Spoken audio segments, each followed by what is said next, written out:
What happens when someone vanishes without a trace? Not in a bustling city, but in the vast, silent wilderness of our national parks. Every year, millions of us visit these incredible landscapes for adventure and escape. But for the park rangers who patrol these woods, the beauty sometimes hides a much darker reality. They are the first responders, the searchers when a hiker doesn't return to the trailhead or a camper is gone from their tent. They see things the average visitor never does. They follow tracks that lead to nowhere, find campsites abandoned in a hurry, and hear stories from survivors that defy easy explanation. They are on the front lines of some of the most chilling and baffling missing person cases. Tonight, we're delving into one of those stories.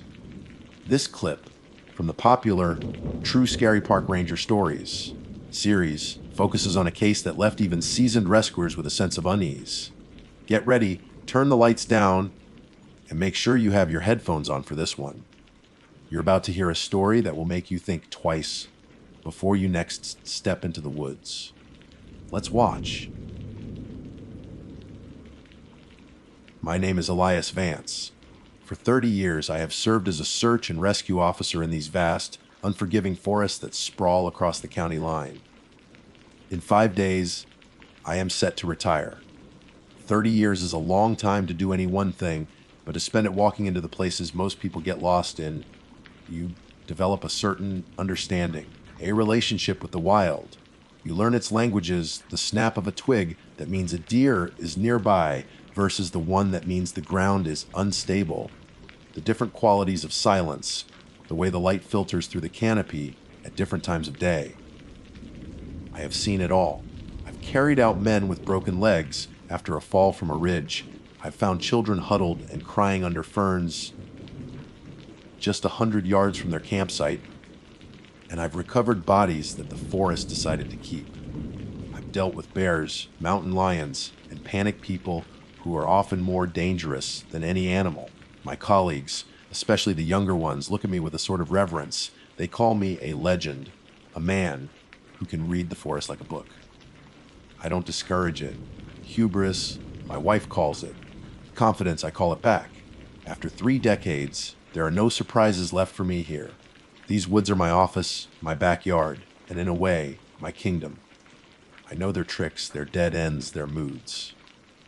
This final week was supposed to be a victory lap, a quiet transition into a life of fishing and complaining about my pension. The forest, it seemed, had one last routine call for me. The notification came on a Tuesday morning, the air still crisp with the promise of a clear, sunny day. A hiker named Leo Kinney, 24 years old, was officially missing. He'd gone in for a solo weekend hike on Friday and was due back Sunday evening. When he didn't show up for his tech job on Monday, his roommate reported him missing. His car, a sensible blue sedan, was found at the Whisper Creek trailhead. It's a notoriously rugged area, a maze of switchbacks and false trails that can easily disorient the unprepared. But for me, it was just another section of the park, familiar territory. At the pre-search briefing, I looked at the faces around the table. There was Sarah, my second, in command, sharp and competent. There were a half dozen younger rangers, their faces a mixture of eagerness and controlled anxiety. A few civilian volunteers, well-meaning but often a liability, filled the remaining chairs. I gave my standard speech, the words worn smooth from years of repetition. We stick to the grid patterns. No one goes anywhere alone. Radio check ends every 30 minutes on the dot. Hydrate. Watch your footing. We're not here to be cowboys. We're here to bring a man home safely. I felt a strange sense of detachment, like I was watching a movie of my own life.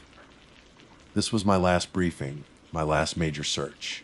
It should have felt momentous, but it just felt like procedure. Annoyingly routine. My partner on this search, as he had been for the last 8 years, was Boulder, a grizzled German shepherd whose once black muzzle was now a dignified gray. He was old like me, but his senses were still sharper than any piece of tech we had. As we set off from the trailhead, Boulder trotted confidently beside me, his tail giving a few lazy wags. The first few hours were exactly as expected. The sun warmed the forest floor, birds chattered in the canopy, and the air smelled of pine and damp earth. It was textbook.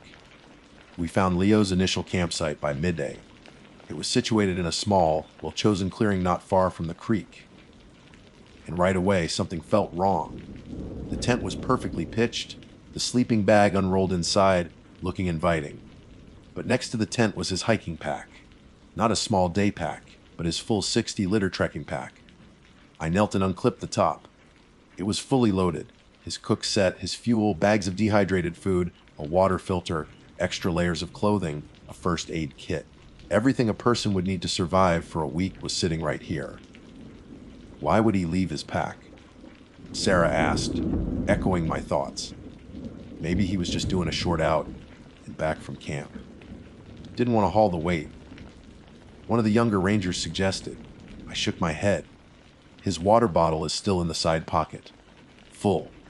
You don't go on a hike, not even for an hour, without water. That's rule number 1. It was a fundamental error, one that Leo, an experienced hiker according to his roommate, should not have made.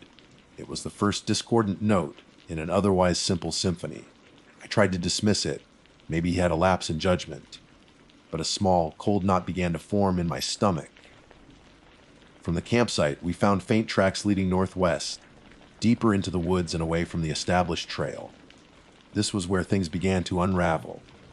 The trail markers, small colored diamonds nailed to trees, became sporadic. Then they vanished entirely. We were bushwhacking, pushing through dense ferns and over fallen, moss-covered logs.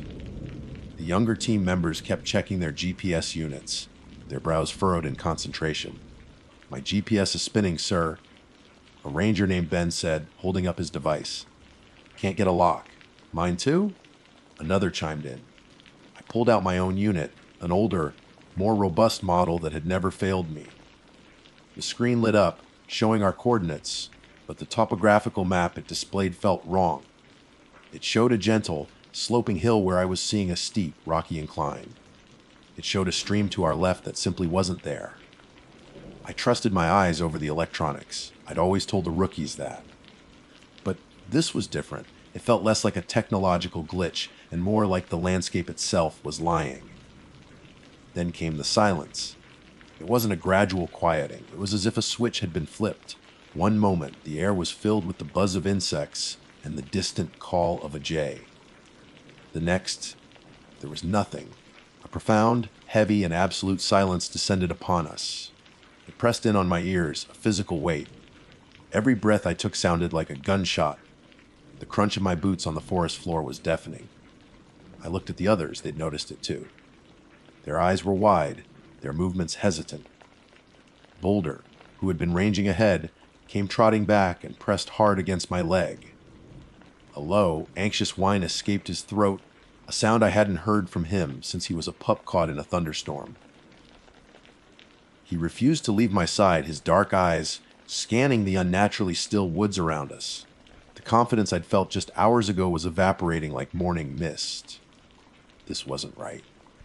This wasn't my forest anymore. That's when I saw it. Hanging from the low, hanging branch of an ancient oak tree was a small object, twisting slowly in a non-existent breeze. I moved closer, pushing aside a curtain of moss. It was a bird, carved from a piece of dark, almost black wood. The craftsmanship was unlike anything I'd ever seen. It wasn't a modern whittling or a piece of indigenous art I could recognize. It was primitive, ancient-looking, with strange, unsettling angles and no eyes. It hung from the branch by a thin strip of what looked like dried sinew. I reached out and touched it. The wood was impossibly cold, a deep, cellular cold that seemed to suck the warmth from my fingertips. A shiver, completely involuntary, traced its way down my spine. This object didn't belong here. It wasn't a lost trinket. It felt intentional, a marker, or a warning. I pocketed the carving, a cold lump against my thigh. The sun began its descent, and the light, once so clear and honest, turned deceptive. Long, distorted shadows clawed their way across the forest floor, making the world a canvas of shifting, menacing shapes. We had to make a decision: press on or make camp. And that's when we heard it. It broke the oppressive silence, but it brought no comfort. It was a sound that had no place in nature. It wasn't an animal, it wasn't the wind, and it wasn't human. It was a low, rhythmic humming, so deep in register that I felt it in the fillings of my teeth before I could properly hear it. The hum seemed to come from everywhere and nowhere at once, a vibration that resonated in the very air we were breathing. Boulder flattened himself to the ground, his body trembling.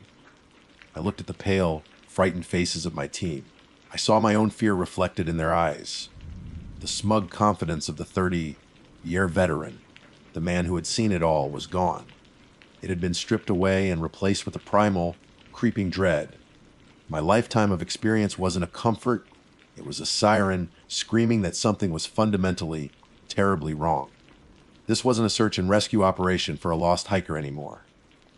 We weren't just in the woods. We were in something else's territory. And we were not alone.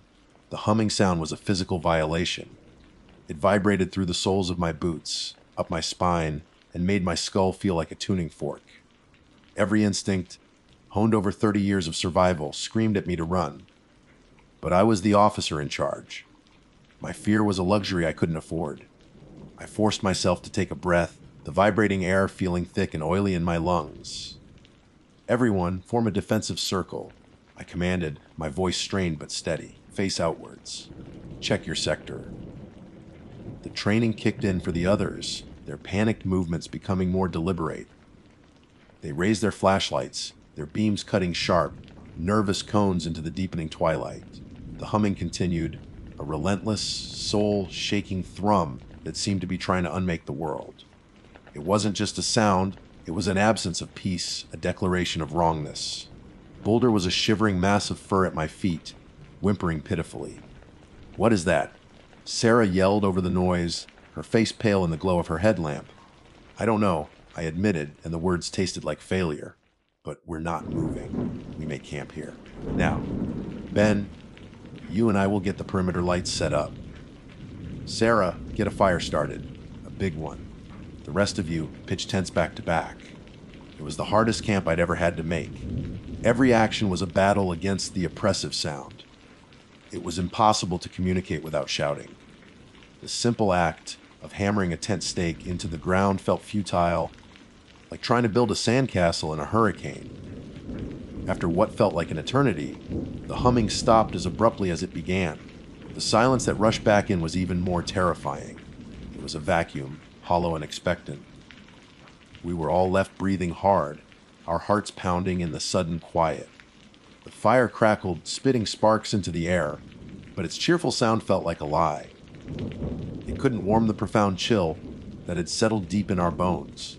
No one spoke much as we forced down some rations. The faces around the fire were grim masks, illuminated by the flickering light. The camaraderie of the morning was gone, replaced by a shared, unspoken terror. I saw Ben, the young ranger whose GPS had failed, clutching a small cross that hung around his neck. Sarah, ever the professional, was methodically cleaning her knife, but her hands trembled slightly. We were a team of trained professionals, but we felt like lost children telling ghost stories in the dark. Except this story was real and it was happening to us. I assigned watches in 2-hour shifts, taking the first one myself with Sarah. We sat with our backs against a large boulder, rifles across our laps, peering into a darkness that felt absolute. The forest beyond the firelight was a solid wall of black. "Have you ever seen anything like this, Elias?" Sarah asked, her voice barely a whisper. "No," I said honestly, "not even close. The GPS interference, the silence, that sound, and the carving." I pulled the wooden bird from my pocket. Even now, wrapped in a handkerchief, it felt cold. "This isn't natural. What do you think happened to Leo?" The question hung in the air between us. "I think he found whatever is doing this," I said, the words heavy. "He left his gear, his water, he was running from something. Or he was drawn away." I looked into the darkness, my eyes straining, and I don't think he got far. Sleep, when it finally came, was no escape. It was a hallucinatory descent into a nightmare forest. I dreamt I was walking through endless, shifting trees, their branches twisting into the same unsettling angles as the wooden bird. The low humming was the soundtrack to my dream, and I could hear a voice, a dry, Whispering sound like leaves skittering across pavement, calling my name. I saw Leo Kinney, his face a mask of terror, pointing at something just beyond my sight. When I turned to look, I saw only a tall, gaunt figure made of shadow and wood, with no eyes. I woke with a gasp, my heart hammering against my ribs, the cold sweat on my skin feeling like a layer of ice. The morning brought no relief. A thick, clammy fog had rolled in, blanketing the forest and reducing visibility to less than 20 feet. It clung to everything, dripping from the leaves and soaking our gear. The world was a monochrome palette of gray and black. The air was heavy, stagnant, and carried a faint, coppery smell like old blood. There was a consensus among the group, spoken in low, fearful tones we needed to leave. The search was over. This was a recovery mission now at best, and a matter of our own survival at worst. We are not abandoning the search, I said, my voice leaving no room for argument. I was scared, more scared than I'd ever been, but the thought of leaving Leo out here, of allowing this thing to claim him, was unacceptable. It was a betrayal of my 30 years of service. We will follow his tracks until they end. Then we go back. That's the mission. My hubris, maybe, or my duty. I couldn't tell the difference anymore. Reluctantly, they agreed. We broke camp with grim efficiency and pushed on into the fog, following the faint impressions Leo had left in the damp earth. Boulder stayed so close to me his fur brushed against my leg with every step. He had lost all of his search dog instincts, behaving now like a spooked pet. An hour into the search, Ben, who was on point, called out, "Sir, I've got something." We gathered around. Half buried in the mud and leaf litter was a digital camera. It was caked in dirt and the lens was shattered, but it was unmistakably Leo's. Sarah carefully removed the memory card, her fingers surprisingly nimble in the cold. She had a portable card reader with a small screen. We huddled around as she inserted the card. "Okay, most are just scenic shots from the first day," she murmured, scrolling through images of waterfalls and sun, dappled trees.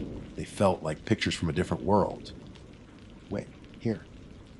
The timestamps are from the evening he went missing. The first of the new images was blurry, taken from inside his tent looking out. The next was of the forest at dusk, the trees' dark silhouettes. Then another, and another, each one getting darker, the quality degrading. He was taking pictures of the woods around his campsite. What was he doing? Ben asked. "Looking for something?" I said, my eyes fixed on the tiny screen. Or something was looking for him. Sarah kept scrolling. The last few pictures were almost completely black, just grainy digital noise. "What?" she said, squinting. She toggled the brightness and contrast. An image slowly resolved from the noise. It was indistinct, a chaotic mess of pixels, but there was a shape. A tall, impossibly thin shape standing between two trees. It was long-limbed and gaunt, and where a head should be, there was only a suggestion of a shape, featureless and dark. It was the figure from my dream. A collective gasp went through our group. "What is that?" someone whispered, horrified. Before anyone could answer, Sarah swiped to the final photograph. It was taken a split second after the last one. It was a close-up, a chaotic, blurred image of what looked like dark wood and twisted sinew, as if the camera had been pressed directly against something, or as if something had lunged at him. The card had no more pictures. A new, potent fear gripped us. This was no longer an abstract threat. We had seen its face, or lack thereof. Leo had seen it, and it had seen him. The trail of footprints became clearer now, the indentations deeper. He had been running. Sprinting blindly through the forest in the dark. We followed the path of his panic, and it led us to the base of a steep, rocky ridge. At the bottom, in a pile of disturbed rocks, we found a single hiking boot, scuffed and torn. It was Leo's size. There was no sign of him, and no blood, just the boot. It looked like it had been ripped from his foot with incredible force. The trail ended there, but something else began. Scratched into the rock face of the ridge were symbols. They were crudely carved, but their design was complex and unsettling. Spirals that turned in on themselves, jagged lines that mimicked tree branches, and circles with crosses inside them. They were a form of language, but one that felt insane and hostile, and there were more of the eyeless wooden birds, dozens of them, hanging from the roots and shrubs growing out of the rock face, twisting slowly in the damp air. They were an audience to our discovery. At the center of the rock face was a dark opening, a narrow fissure that was not on any of my maps. It was a crack in the world. From within it, we could feel a faint, cold draft that carried that same metallic coppery scent. And we could hear a sound. It wasn't the aggressive, bone-jarring hum from before. This was different. It was a soft, wet, rhythmic tearing sound. My resolve finally broke. This was a place of absolute wrongness. A place where the rules of nature had been rewritten by a malevolent author. This fissure in the rock felt like a wound in the flesh of the forest, and we were peering into it. Okay, I said, my voice hoarse. We're done. The search is over. We mark this location on the GPS and we get out. We go now. But as we turned to leave, Ben let out a choked cry and pointed back towards the fissure. Sir, look. I turned back. Something was emerging from the darkness of the cave. Slowly, deliberately, a long stick, like limb, dark and gnarled like the branch of a dead tree, reached out from the fissure and planted itself on the rock outside. It was followed by another. And then it began to pull itself out of the darkness. It was tall, impossibly thin, a horrifying caricature of a human form made of twisted wood and shadow. It unfolded itself, rising to its full, terrifying height in the gray fog. It had no eyes, no face, just a smooth, dark surface where a face should be. It was the thing from Leo's camera, the thing from my nightmare, and it was looking right at us. Time shattered. The 60 seconds it took for that thing to pull its full form from the fissure stretched into an eternity of pure, unadulterated terror. My mind, a place that had always been a fortress of procedure and experience, became a screaming vacuum. The creature unfolded itself, its limbs moving with a series of sickening, cracking sounds, like old wood being bent past its breaking point. It stood a good 9 feet tall, a stick, figure mockery of life drawn against the gray canvas of the fog. Its body was a chaotic lattice of what looked like blackened roots, gnarled branches, and taut, dark sinew, all woven together in a way that defied biology. Its featureless head, a smooth, dark burl of wood, tilted with an inquisitive air that was more horrifying than any expression of malice could ever be. It was looking at us, and though it had no eyes, I felt its gaze pass over each of us, a cold, analytical touch that cataloged our fear. The soft, wet, tearing sound we'd heard from the cave, it was coming from the creature itself. With a slow, deliberate motion, it raised one of its long, twig-like arms. A seam opened in its torso, a vertical slit of deeper darkness, and it reached inside itself. What it pulled out silenced the whimpers of my team and replaced them with choked gasps of horror. It was a human spinal column, glistening and fresh, with shreds of tissue still clinging to it. The creature held it up as if it were a trophy, a child showing a parent a drawing. And then, with a delicate, almost reverent motion, it began to weave the spine into an open space on its own chest, the bones clicking into place like ghastly puzzle pieces. It was adding to its collection. It was adding Leo Kinney. That was the moment the spell broke.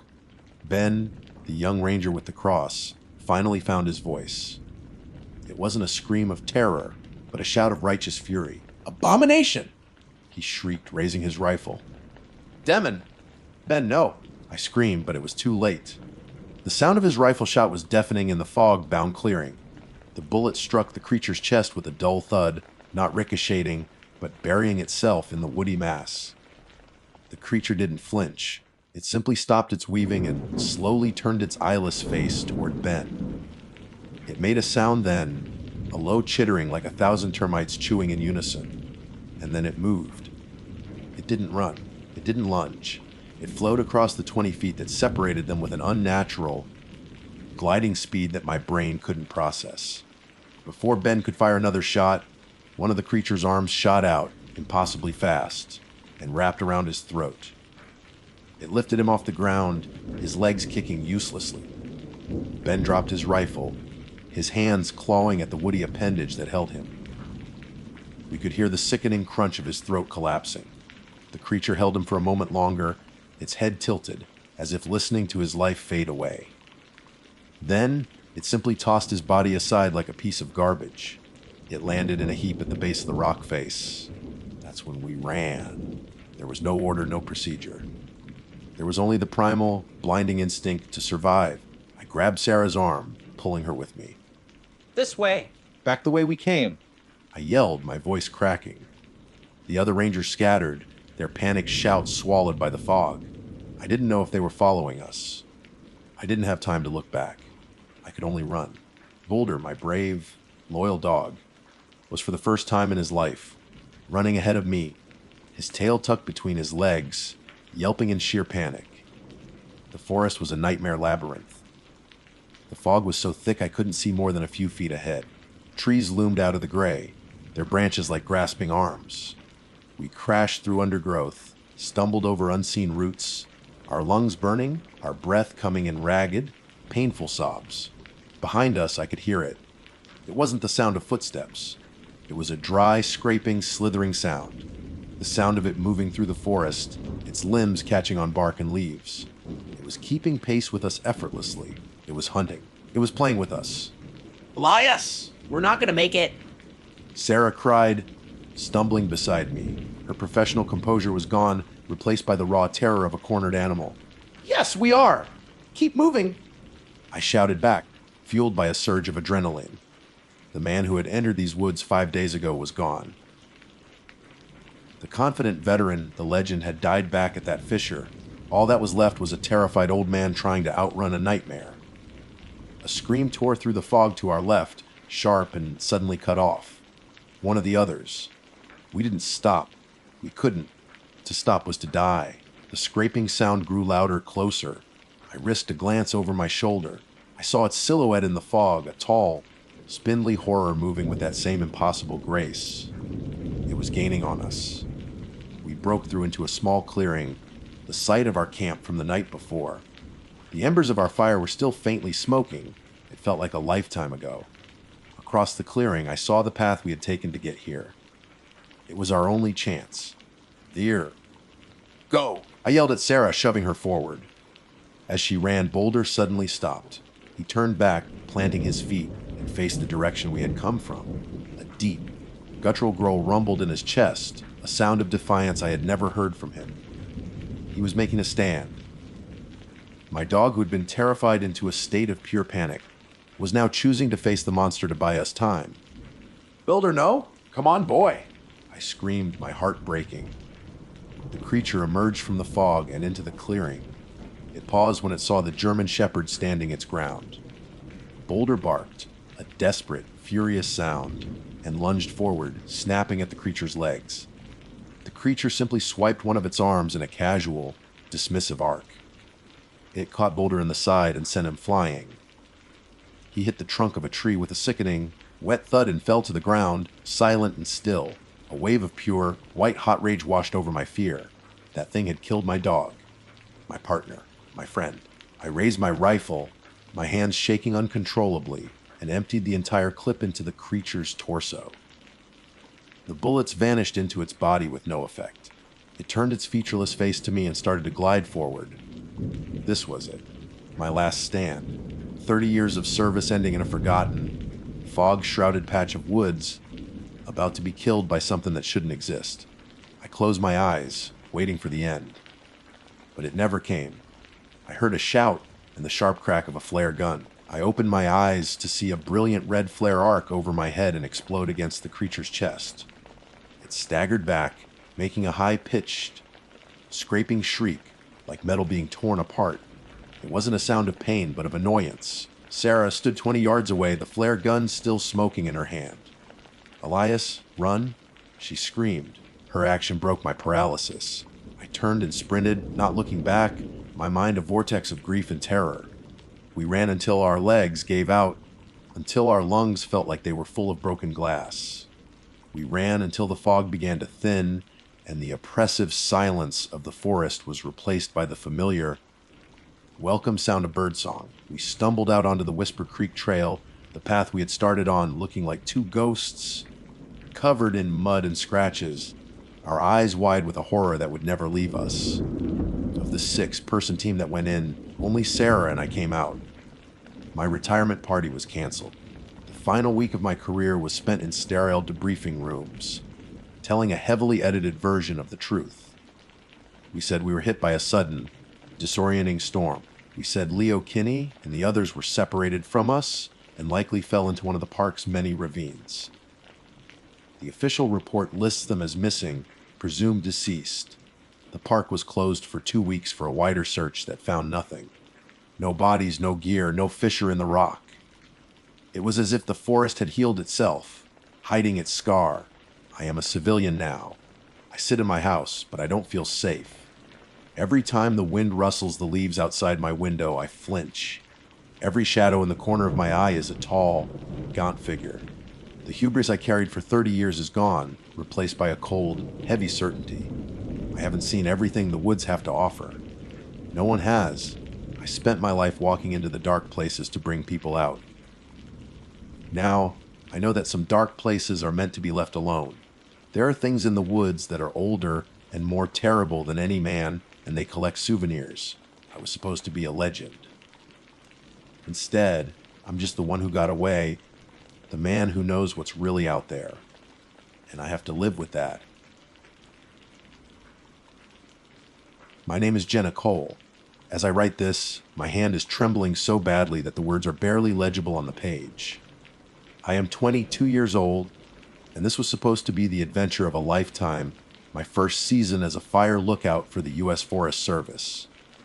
I sought solitude, a chance to disconnect from the noise of the world and connect with myself. I found the solitude, but I am more disconnected than I ever thought possible, stranded in a sea of green under a silent watching sky. And I am not alone here. I was assigned to the Two Rivers National Forest, specifically to a station called the Beacon. It sits atop a lonely mountain, a 100-foot steel tower with a 14x 14-foot room on top, encased in glass. From here, I can see for 100 miles in every direction, an endless expanse of pine, fir, and aspen trees, rolling over mountains and dipping into valleys that have never known a human footprint. It's a breathtaking view that, for the first week, filled me with a sense of profound peace. Now, when I look out, I feel like a specimen under a microscope. The Beacon has a reputation. My supervisor, a kind but wary man named Dave, mentioned it in passing during my training. She gets a bit lonely up there, he'd said, forcing a smile that didn't quite reach his eyes. The last fellow, Frank, couldn't handle the quiet. Packed up and left mid-season. Didn't even say goodbye. He told me this to prepare me for the isolation, but I later heard whispers from other rangers. Frank didn't just leave. His truck was still at the base of the mountain trail. His final log entry was just 2 words. It sees me. I dismissed it as campfire talk, a story to spook the rookie. I was determined to be different. I was strong, independent. I craved the silence. For the first 2 weeks, it was bliss. My days fell into a comfortable rhythm. Wake with the sun, brew coffee, scan the horizon quadrant by quadrant with the Osborne Fire Finder, log the weather, read my books. At 6 p.m. every evening, I'd radio in my all clear to Dave, his crackling voice the only human sound in my world. The loneliness was a heavy blanket, but it was warm. The dreams started in the 3rd week. They weren't normal dreams. They were hyper-realistic, more vivid than my waking hours. In the first one, I was standing at the railing of the catwalk that encircles the lookout room, staring down into the impenetrable darkness of the forest. I heard a sound, a rhythmic, wet tearing. I looked down and saw one of the massive pine trees at the edge of the clearing being stripped of its bark, not by an animal, but by something with long, pale fingers. I couldn't see the creature attached to them. Only the flash of bone, white digits against the dark trunk, peeling back the thick bark like it was fruit rind. I woke up with my heart hammering against my ribs, the sound of tearing still echoing in my ears. The next morning, I chalked it up to anxiety. But when I did my morning scan, my binoculars snagged on a tree at the clearing's edge. A tall, thick pine. A long vertical gash of white wood shone against the dark trunk, raw and exposed, exactly where I had seen it in my dream. I told myself it was a coincidence. A lightning strike, maybe. or a bear.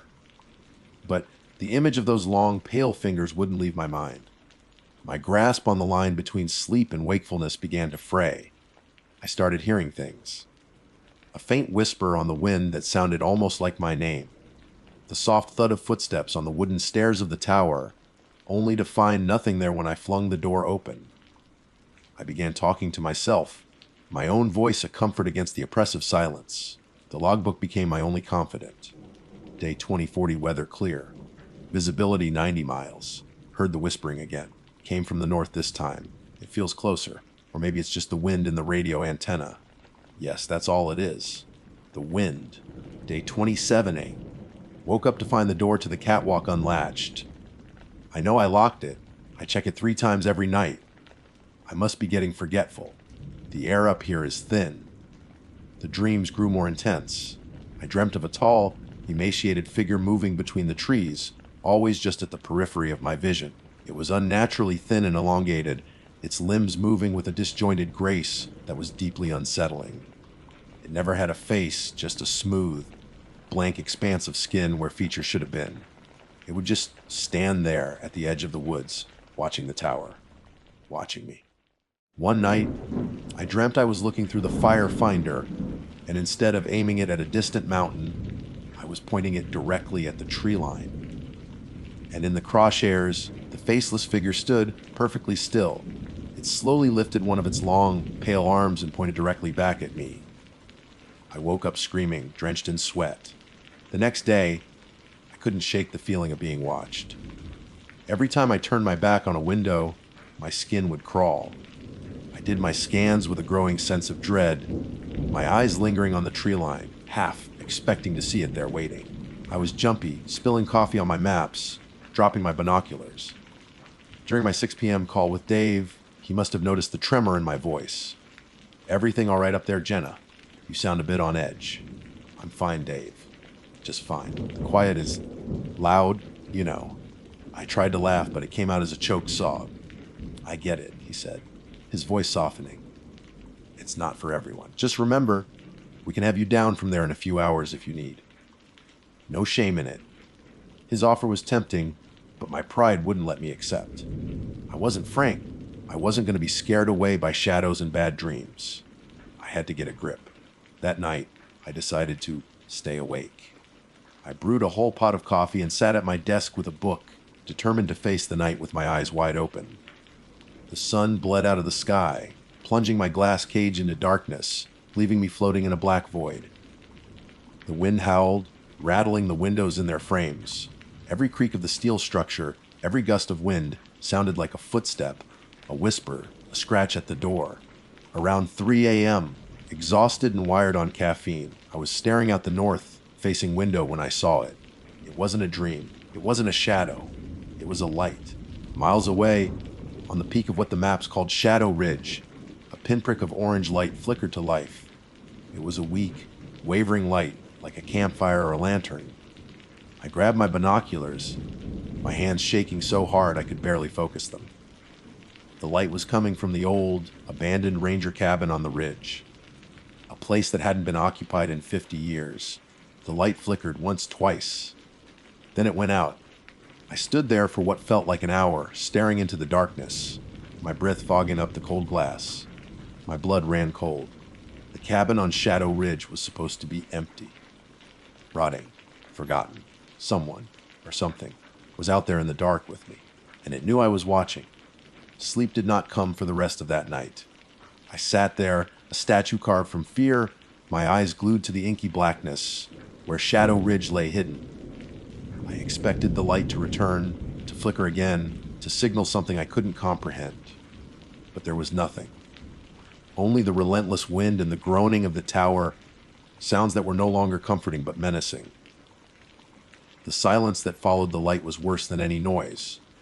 It was a weighted silence, full of anticipation. When the sun finally began to creep over the eastern mountains, painting the sky in bruised shades of purple and orange, I had never been so grateful for the light.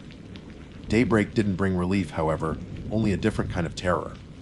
Now, in the stark clarity of morning, I had to confront what I had seen. It was not a dream. It was not a figment of my caffeine-addled imagination. A light in a cabin that should be dark. A presence in a place that should be empty. My first instinct was to grab the radio and call Dave. I reached for the handset, my fingers hovering over the button. What would I even say? "Hi, Dave. I think I saw a lantern in the haunted cabin everyone whispers about." No, I'm not asleep, deprived or lonely or going crazy at all. He would pull me from the tower immediately. I would be another Frank, the lookout who couldn't handle it. My career, this grand adventure, would be over before it truly began. Humiliation warred with a primal sense of fear. Fear won, but only by a narrow margin. I decided to wait. I needed proof. I needed to be rational. I spent the morning obsessing over the maps. Shadow Ridge was about 5 miles north of my position as the crow flies.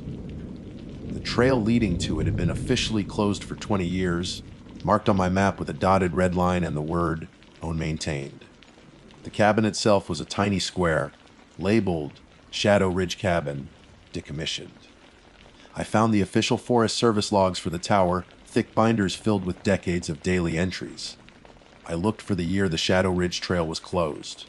That's when I found the first anomaly. The entire logbook for the year 1974 was missing. There was a binder for 73 and one for 75, but 74 was simply gone. A note tucked into the front of the 75 binder, written in the neat cursive of a long retired supervisor, read, "Log for 74 misplaced during seasonal transfer. Assume lost. Assume lost." The words felt too casual, too convenient. My day was a paranoid haze. Every shadow cast by a passing cloud was the faceless figure. Every gust of wind was its whisper. I performed my duties mechanically, my eyes constantly straying back to the north, to the unassuming peak of Shadow Ridge. Through my binoculars, I could just make out the vague shape of the cabin's roof amongst the dense trees. It looked exactly as it should, derelict, silent, and dead. But I knew it wasn't. That evening, when I made my 6 p.m. call to Dave, I tried to keep my voice steady. "All clear at the beacon," I said, the words feeling like a lie. "Good to hear, Jenna." Dave's voice crackled back.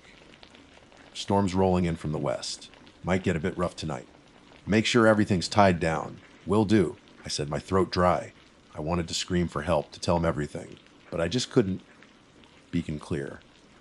As dusk settled, the sky turned a sick shade of grayish green. The promised storm arrived with a vengeance. The wind shrieked, and the first fat drops of rain began to smack against the glass like thrown pebbles. Soon, it was a deluge, a solid wall of water that reduced my 100-mile view to nothing. The tower, my solid steel sanctuary, swayed in the wind, its groans and creaks now a deafening chorus. And then the lightning started. Flashes of brilliant white would illuminate the world for a split second, followed by a gut, shaking roar of thunder that vibrated through the floor and up my spine.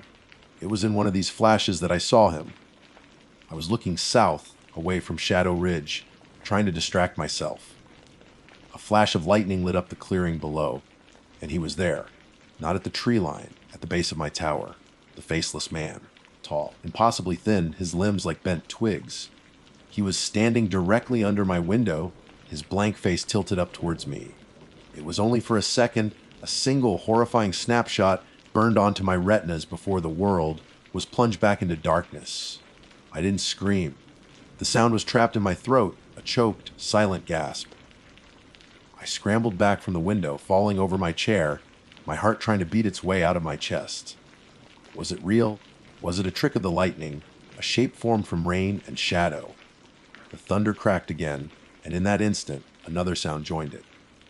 A hard, rhythmic thump, thump, thump from directly below me. It was the sound of something hitting the steel legs of the tower. I crawled to the trapdoor in the center of the room, the only way in or out, and pressed my ear against the cold wood. The storm raged outside, but I could still hear it, a steady, deliberate pounding. It was coming from the stairs.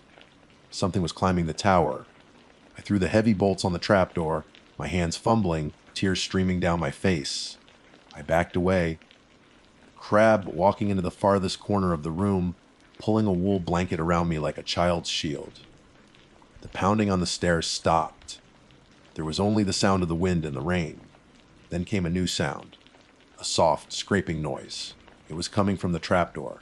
Something was testing the lock. My mind snapped. I lunged for the radio, my hand slipping on the handset. Mayday! Mayday! Mayday! This is Beacon, look out! I yelled, my voice cracking with terror. Someone is trying to get in. I have an intruder at the tower. Dave, do you copy? The radio hissed back at me. Static. Dave, please, come in. Something is on the stairs. It's trying to get in the door. The static deepened. And then, through the hiss, a voice emerged. It wasn't Dave. It was a low, guttural whisper, like dry leaves scraping across pavement. It formed a single, drawn-out word. Genia. My blood turned to ice. It was the whisper from the wind, but now it was here, in my ear, coming through the radio. The scraping at the door stopped. A profound silence fell over the small room, a silence more terrifying than the storm itself. The radio went dead, not static, just off. Dead silence. I stayed huddled in that corner for hours, long after the storm had passed, listening. There were no more sounds. No footsteps, no scraping, no whispers. Just the dripping of water from the eaves. As the first light of dawn broke, I crept towards the trapdoor. With a trembling hand, I undid the bolts and pushed it open an inch, peering down. The stairs were empty. There was nothing there. But on the top step, just below the door, was a small dark object. It looked like a book. It took all my courage to descend the stairs and retrieve it. It was a standard issue Forest Service logbook, its green cover warped and stained by the rain. It was the missing log from 1974. It must have been tucked away somewhere in the tower, and the violent swaying of the storm had dislodged it, sending it tumbling down the stairs. That had to be it. The pounding, the scraping, it was the book falling. My terrified mind had invented the rest. Relief washed over me, so potent it made me dizzy. I took the book inside and set it on the table to dry. I was a fool. A terrified rookie letting her imagination run wild. I felt a surge of embarrassment, followed by a renewed determination. I would not be beaten by this place. Later that afternoon, after the pages had dried, I opened the logbook. The entries were written in a tidy, efficient script by a lookout named Thomas Miller. The first few months were routine, weather reports, visitor logs, notes on wildlife. But as the season progressed, the tone began to change. July 12th began having unsettling dreams. A figure in the woods, tall, no face. Woke up with my heart pounding. Probably just the isolation. July 23, the whispering has started. A sound on the wind like my name. Check the antenna array, everything is secure. Can't shake the feeling I'm being watched. August 5D saw a light on Shadow Ridge tonight. In the old cabin. Impossible. No one has been up there in years. It flickered twice and went out. I'm not reporting it. They'll think I'm crazy. I read his words, and a cold dread seeped into my bones, far colder than the storm. Every entry was a perfect echo of my own experience. The dreams, the whispers, the faceless man, the light. This wasn't in my head, it was real. And it had happened before. I flipped to the last page. The final entry was dated September 3, 1974. The handwriting was no longer neat. It was a frantic, barely legible scrawl, the pen having dug deep into the paper.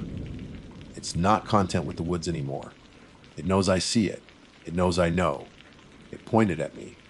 Tonight I saw the light on the ridge again, but it wasn't a lantern. It was in the cabin window. A face made of pale light. The same blank face from my dreams. And it was smiling at me. It's coming down the mountain. It's coming for me now. It's on the stairs. Oh God, it's at the entry ended there. The rest of the page was blank. The flimsy cardboard cover of the 1974 logbook felt heavier than a block of lead in my hands. The world, which had momentarily snapped back into a rational, explainable place, shattered into a million terrifying pieces. The pounding on the stairs wasn't a falling book. The whisper through the radio wasn't static. My mind hadn't invented a single thing. It was a script, a cycle, a horror that had played out in this very tower almost 50 years ago, and now it was my turn to take the stage. Thomas Miller never finished his last sentence. He never filed his final report. He simply ended. The relief I had felt was replaced by a cold, numbing certainty I I was going to die here. I looked around the small, glass-walled room. My sanctuary had become my tomb. The panoramic view of the endless forest was no longer beautiful. It was the impassive face of a witness that would watch what was about to happen and do nothing. The tower was not a shield. It was a baited trap, and I was the bait. My predecessor, Frank, hadn't just left, he understood. His 2-word log entry, "It sees me," wasn't a sign of madness. It was the sanest thing anyone had ever written in this place. My paralysis was broken by a new sound. It was faint, coming from the north. The whisper was back. But this time, it was different. It wasn't just the wind, and it wasn't a single voice. It was a chorus of faint, dry sighs, thousands of them, carried on the breeze from Shadow Ridge.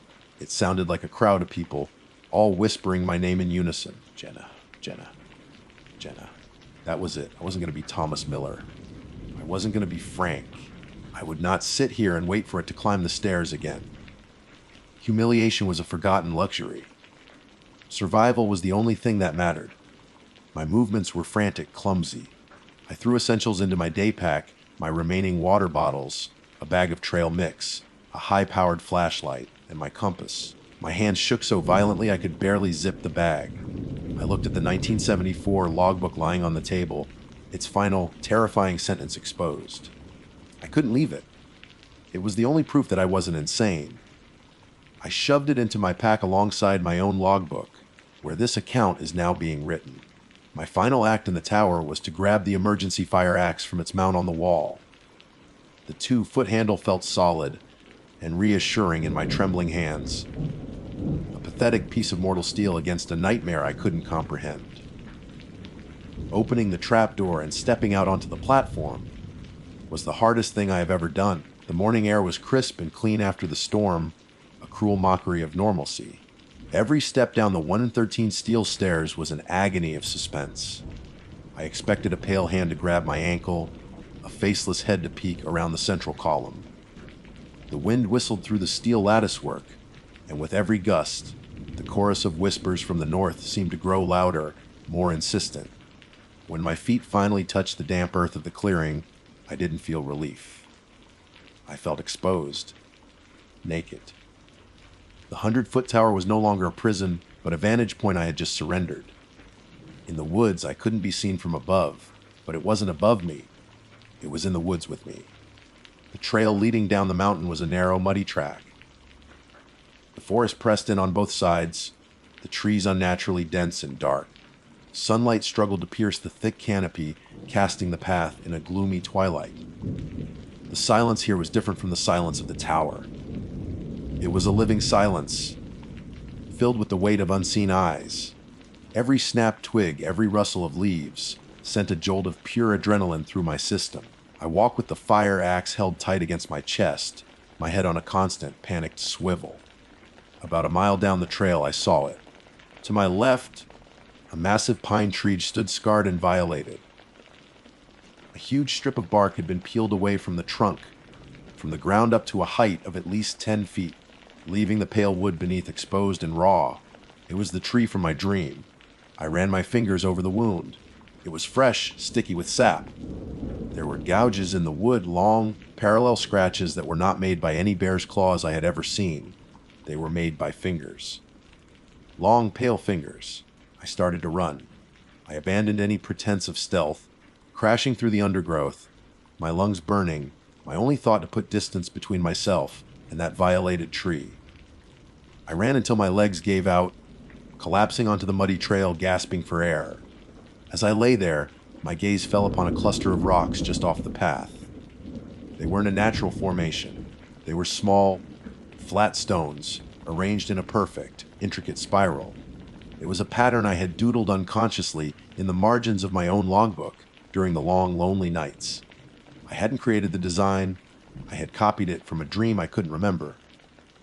Panic gave way to a creeping, insidious dread. This thing, this creature, it wasn't just hunting me. It was toying with me. It had been in my dreams, in my head. It knew my fears, my thoughts. It was leading me. I pulled out my compass. The needle spun erratically for a moment before settling. I was heading west, not south, as I should have been. In my blind panic, I had taken a fork in the trail I hadn't even noticed. I checked my map. There was no fork marked. There was only the main trail south and the unmaintained trail that led north to Shadow Ridge. I looked back the way I had come. The path seemed to have vanished, swallowed by the oppressive woods. I looked west. The path there was faint, overgrown, but it was undeniably a path. It wasn't on the map. But the compass didn't lie. I was heading toward the setting sun. I had to go south. I turned off the phantom path and pushed my way directly into the thick, pathless undergrowth, trusting the compass over my own compromised senses. This was the true forest, wild and untamed. Briars tore at my clothes and skin. Lo, hanging branches slapped at my face. The chorus of whispers grew louder, closer now, seeming to come from all directions at once. It was a constant, maddening sigh of Jenna. After what felt like hours of struggle, I stumbled out of the dense brush and into a clearing, and my heart stopped. I wasn't south. I was north. In the center of the clearing stood a dilapidated log cabin, its roof sagging, its windows like vacant eyes. A weathered wooden sign hung at a crooked angle from a post near the door.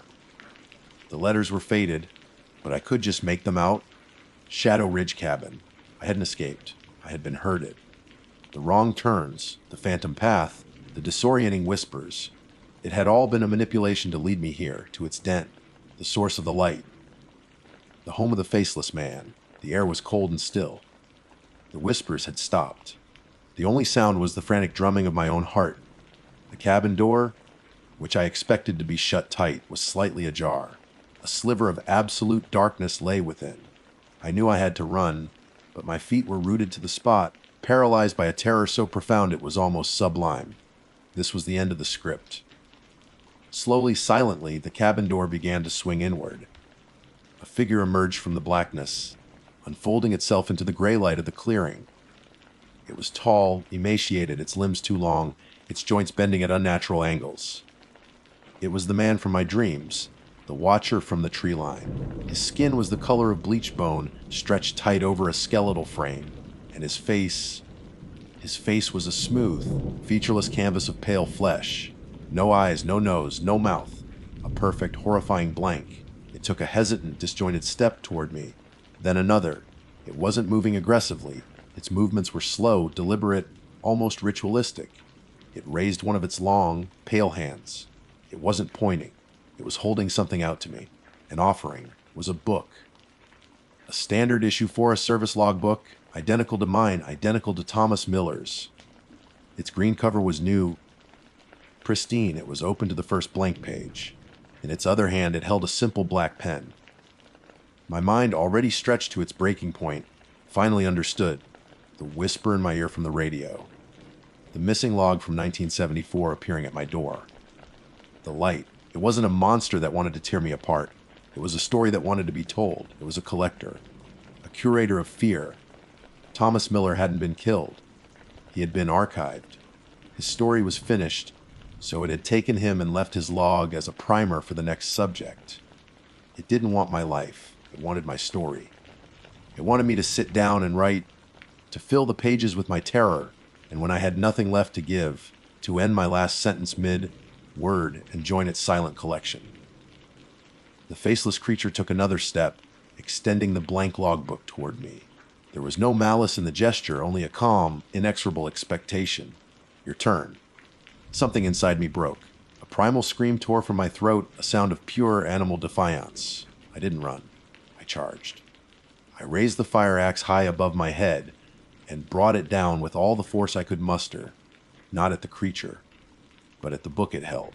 The axe met the logbook with a sickening, wet crunch, as if I had struck flesh. The creature emitted a sound not from a mouth, but from its entire being, a high-pitched, psychic shriek that pierced my skull. It recoiled, dropping the ruined book, its long fingers curling in on themselves as if burned. That was my chance. I didn't look back. I turned and ran, not toward any path, but blindly into the densest part of the forest, away from the cabin, away from the clearing. I ran until my lungs were on fire and my vision tunneled. I am still running. I am writing this as I stumble through the endless trees, with no idea where I am going. The sun is setting. The whispers have started again, but they're not calling my name anymore. It's a single phrase, repeated over and over, echoing in the trees all around me. A phrase I recognize. The final words of the man who came before me. The last words in Frank's log. It sees me. My name is Marcus Thorne. For the past 15 years, my profession has been geological surveying. To the layman, that means I create maps. But it's more than just lines on paper. It is the art of translating the Earth's silent, stoic language into a form humans can understand. I chart the bones of the world, the strata of rock, the flow of ancient rivers, the subtle scars left by glaciers long since melted. I am a man of science, of empirical data and verifiable facts. I believe in what I can measure, test, and prove. The world, to me, is a complex but ultimately logical system. There is no room for folklore, for superstition, or for things that go bump in the night. Or so I believed. My assignment was a geologist's dream. The National Park Service had recently acquired a massive, 300,000-acre tract of land bordering the northern edge of a remote mountain range. Dubbed the St. Catherine's Wilderness Annex, it was a blank slate, a territory untouched by modern cartography. For centuries, it had been private, inaccessible land, owned by a reclusive family who had forbidden any development or even passage. Now it was public domain, and I was the first man officially sanctioned to map its interior. My job was to spend 6 weeks charting its topography, identifying geological features, and assessing potential hazards for the trails that would one day be blazed. The initial drop off by helicopter was routine. It left me on a high alpine meadow that would serve as my base camp. The air was thin and clean, smelling of pine and cold stone. From my vantage point, the annex stretched out below me, a rolling sea of deep green forest, punctuated by jagged gray peaks and shadowed valleys that had never known a human name. The silence was profound, a heavy blanket, broken only by the whisper of the wind through the tall grasses. For a man like me, who prefers the company of rocks to people, it was paradise. I felt a familiar thrill, the quiet satisfaction of being the sole interpreter for a new piece of the world. For the first week, my work was predictable and satisfying. I established my grid patterns, took core samples, and made detailed notes on the gneiss and schist outcroppings that dominated the higher elevations. The geology was fascinating, ancient. I felt like I was reading the first page of a book that had been closed for 1 billion years. But on the 8th day, I found the first anomaly. It was in a densely wooded basin about 5 miles north of my base camp. I was following a dry creek bed when I noticed them. Arranged in a perfect, equilateral triangle were 3 massive boulders. Each was an almost perfect sphere of dark, obsidian-like rock, roughly 10 feet in diameter. They were unnaturally smooth, lacking the usual pitting and erosion I'd expect. My scientific mind immediately began cycling through explanations. Spheroidal weathering, unlikely to be so perfectly shaped and arranged. Glacial erratics, possible, but they were geologically inconsistent with the surrounding rock. It felt deliberate, an installation, but the sheer scale was baffling. The effort to move even one of these stones, let alone shape and place them with such geometric precision, would have been monumental. I recorded their location, took samples. The rock was a form of volcanic glass, but unusually dense, and tried to dismiss the quiet, illogical unease that had settled in my stomach. 2 days later, the silence began to change. It was no longer peaceful. It had become a listening silence, oppressive and aware. I'd be taking a measurement, and the hairs on my arms would stand up. I'd have the distinct, unshakable feeling of being watched. I would scan the tree line, my eyes searching for the glint of an animal's eyes, the shape of a bear or a mountain lion. But there was nothing.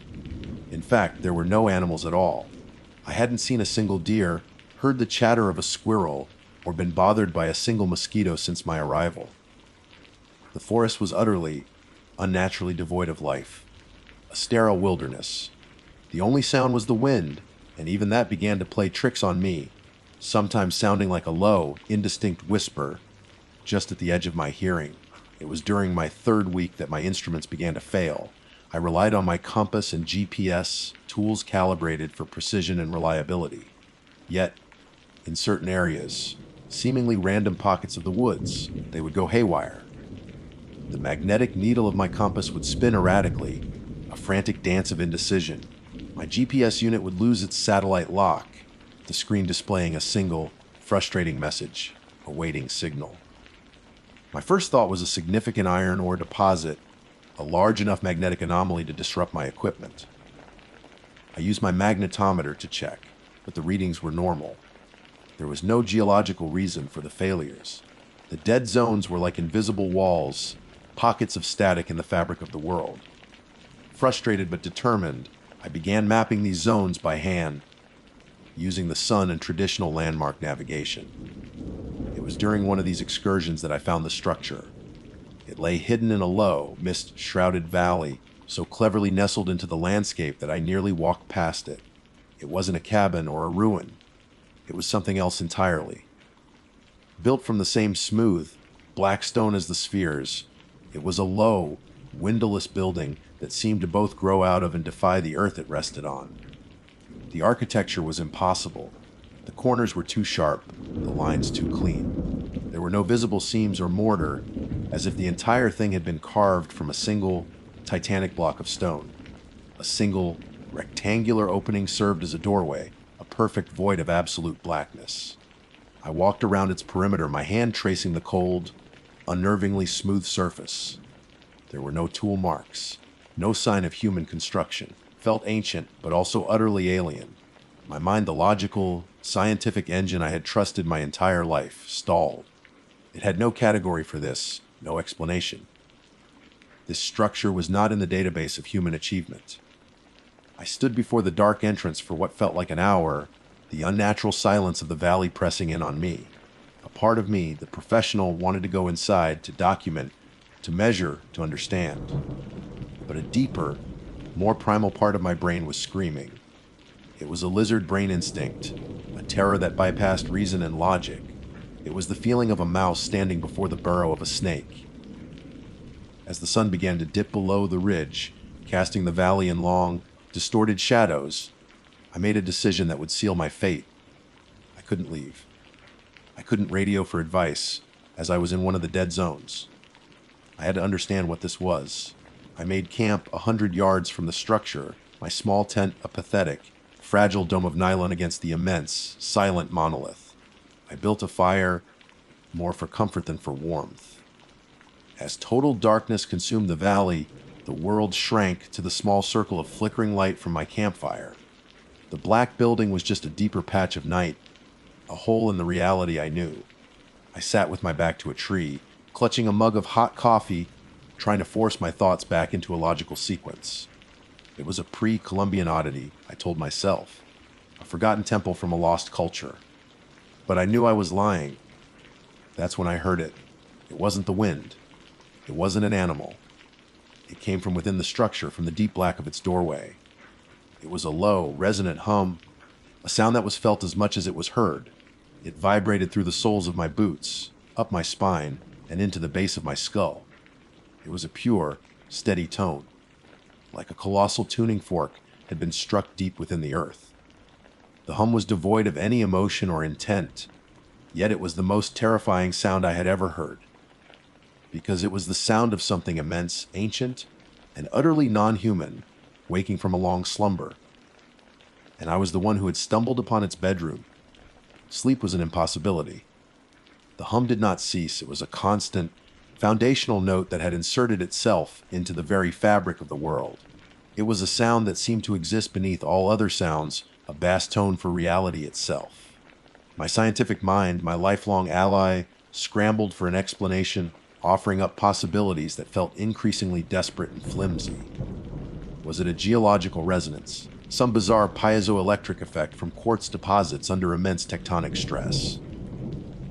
Could it be low-frequency sound, infrasound, generated by wind patterns in the valley? Each hypothesis was a shield, and each was shattered by the simple, terrifying truth the sound was coming from inside the structure. It was the sound of a machine, or a life form, of a process that had no terrestrial equivalent. I spent the night huddled by the dwindling fire, my geological pickaxe resting across my lap. It was a pathetic weapon against the unknown, but its weight was a small, tangible comfort. The darkness beyond my firelight was absolute, and the black rectangle of the doorway was a wound in that darkness. My mind began to fray at the edges. I kept thinking I saw movement within the void, a subtle, oily shifting, but a blast of my headlamp always revealed nothing but empty, non-reflective black. The forest, which had once felt merely empty, now felt watchful. The silence of the animals was no longer a curiosity. It was a symptom of a predator so dominant that all other life had fled or been extinguished. When dawn finally broke, it brought no relief. The gray, watery light only served to make the scene more real, more starkly terrifying. The monolith of black stone seemed to absorb the morning rays, remaining stubbornly dark, cold, and utterly alien. The hum had not faded with the darkness. If anything, it seemed more present in the daylight, a constant, physical pressure against my eardrums. My professional duty warred with a primal urge to run, to abandon my multi-$1,000 kit of equipment and flee until my lungs burned and my legs gave out. But my cynicism, the very core of my being, wouldn't allow it. To run would be to admit defeat, to accept a reality my mind refused to process. I was Marcus Thorne, a man of facts, and the fact was, there was a phenomenon here that needed to be documented. Packing away my camp with trembling hands, I made a decision. I had to go inside. Leaving without understanding what this place was felt like a greater failure than any danger it might pose. My approach was methodical, a scientist's ritual against encroaching madness. I strapped on my headlamp, checked the batteries. I clipped my rock hammer to my belt. I took out my notebook and a pencil, ready to document the interior. My heart hammered against my ribs, a frantic drumbeat against the steady, deep hum of the monolith. Standing at the threshold, the air itself changed. The clean scent of pine and damp earth vanished, replaced by a smell I couldn't identify. It was sterile like the air in a clean room, but with an undercurrent of something else, ozone, and a faint, metallic tang like old blood or rust. The hum was physically palpable here, a vibration that ran through the rock and into my bones. The interior was as black as the void of space. I took a breath, held it, and stepped across the threshold. The world turned inside out. The hum intensified tenfold, becoming an all-encompassing roar that wasn't sound but a physical force, pressing in on me from all sides. My headlamp, a powerful LED beam that could cut through 100 yards of forest night, was swallowed.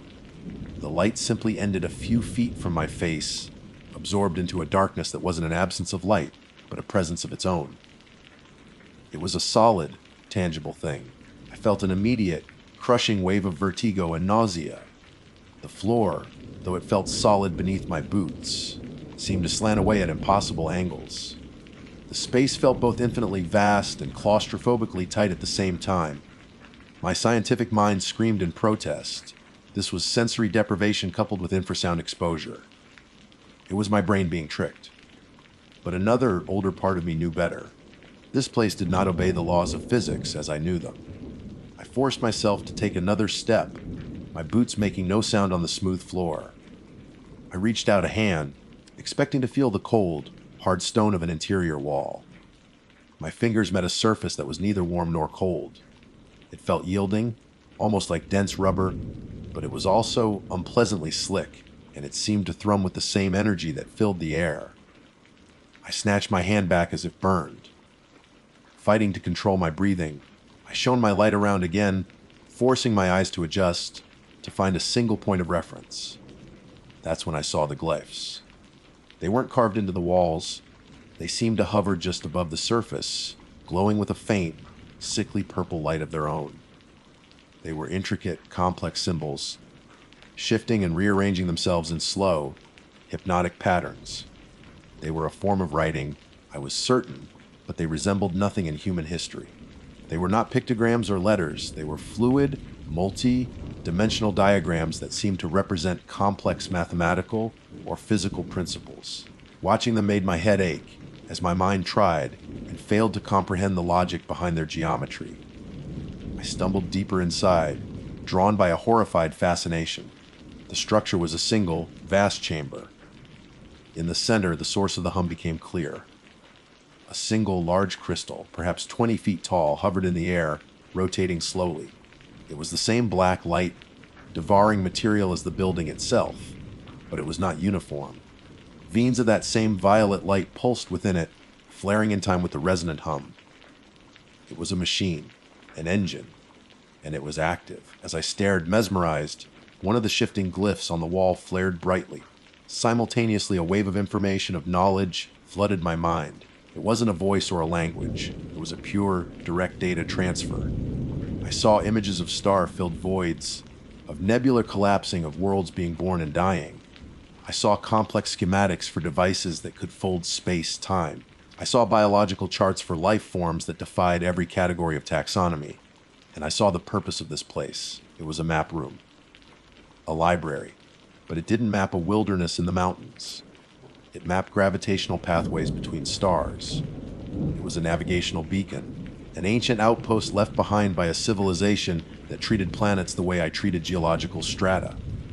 My mind, which had prided itself on understanding the grand scale of geologic time, was suddenly confronted with a timescale that made the billion-year history of my rocks seem like a fleeting second. The influx of information was too much. It was like trying to force a river through a garden hose. My brain felt like it was physically tearing apart. I screamed, a raw, ragged sound that was utterly consumed by the hum. I stumbled backward, tripping over my own feet, desperate to escape the onslaught. My head struck the yielding wall, and the world dissolved into a kaleidoscope of violet light and unbearable pain. I awoke on the cold ground outside the structure. I don't know how long I was unconscious, minutes or hours. The sun was in a different position in the sky. My head throbbed, and a trickle of blood had dried on my temple. The hum was gone. The valley was silent again, but the silence was different. It was no longer an empty or watchful silence. It was the silence of a held breath, the silence of a trap that had been sprung. I scrambled to my feet, my mind a maelstrom of alien geometries and impossible physics. The knowledge from the monolith was still there, a cancerous growth in my consciousness, incomprehensible but undeniably present. I knew, with a certainty that transcended logic, that I had been noticed. My intrusion had been logged. My mind, my primitive, simple consciousness, had been scanned, analyzed, and dismissed as insignificant contamination. I had to get out, not just out of the valley, but out of the entire annex. I grabbed my pack, abandoning the idea of returning to my camp near the structure. My only thought was to get back to my primary base camp, to the radio, to any semblance of the world I understood.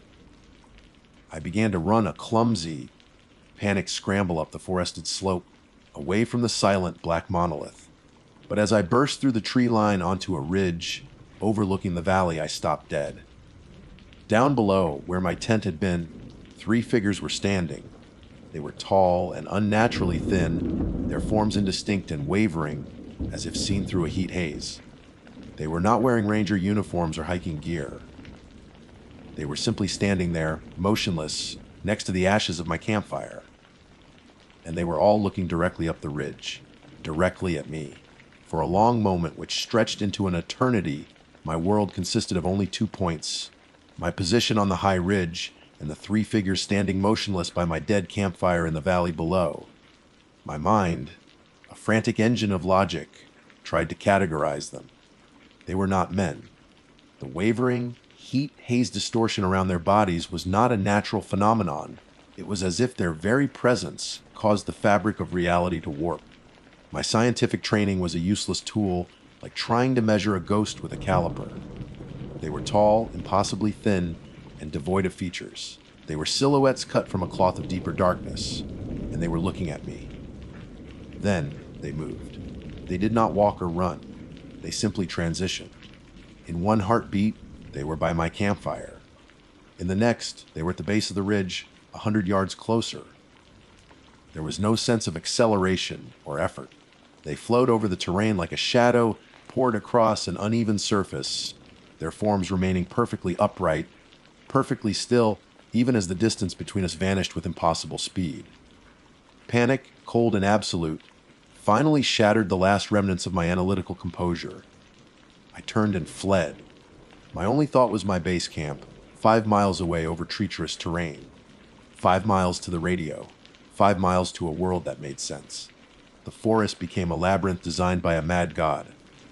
The alien knowledge I had absorbed from the monolith was no longer a passive passenger in my mind.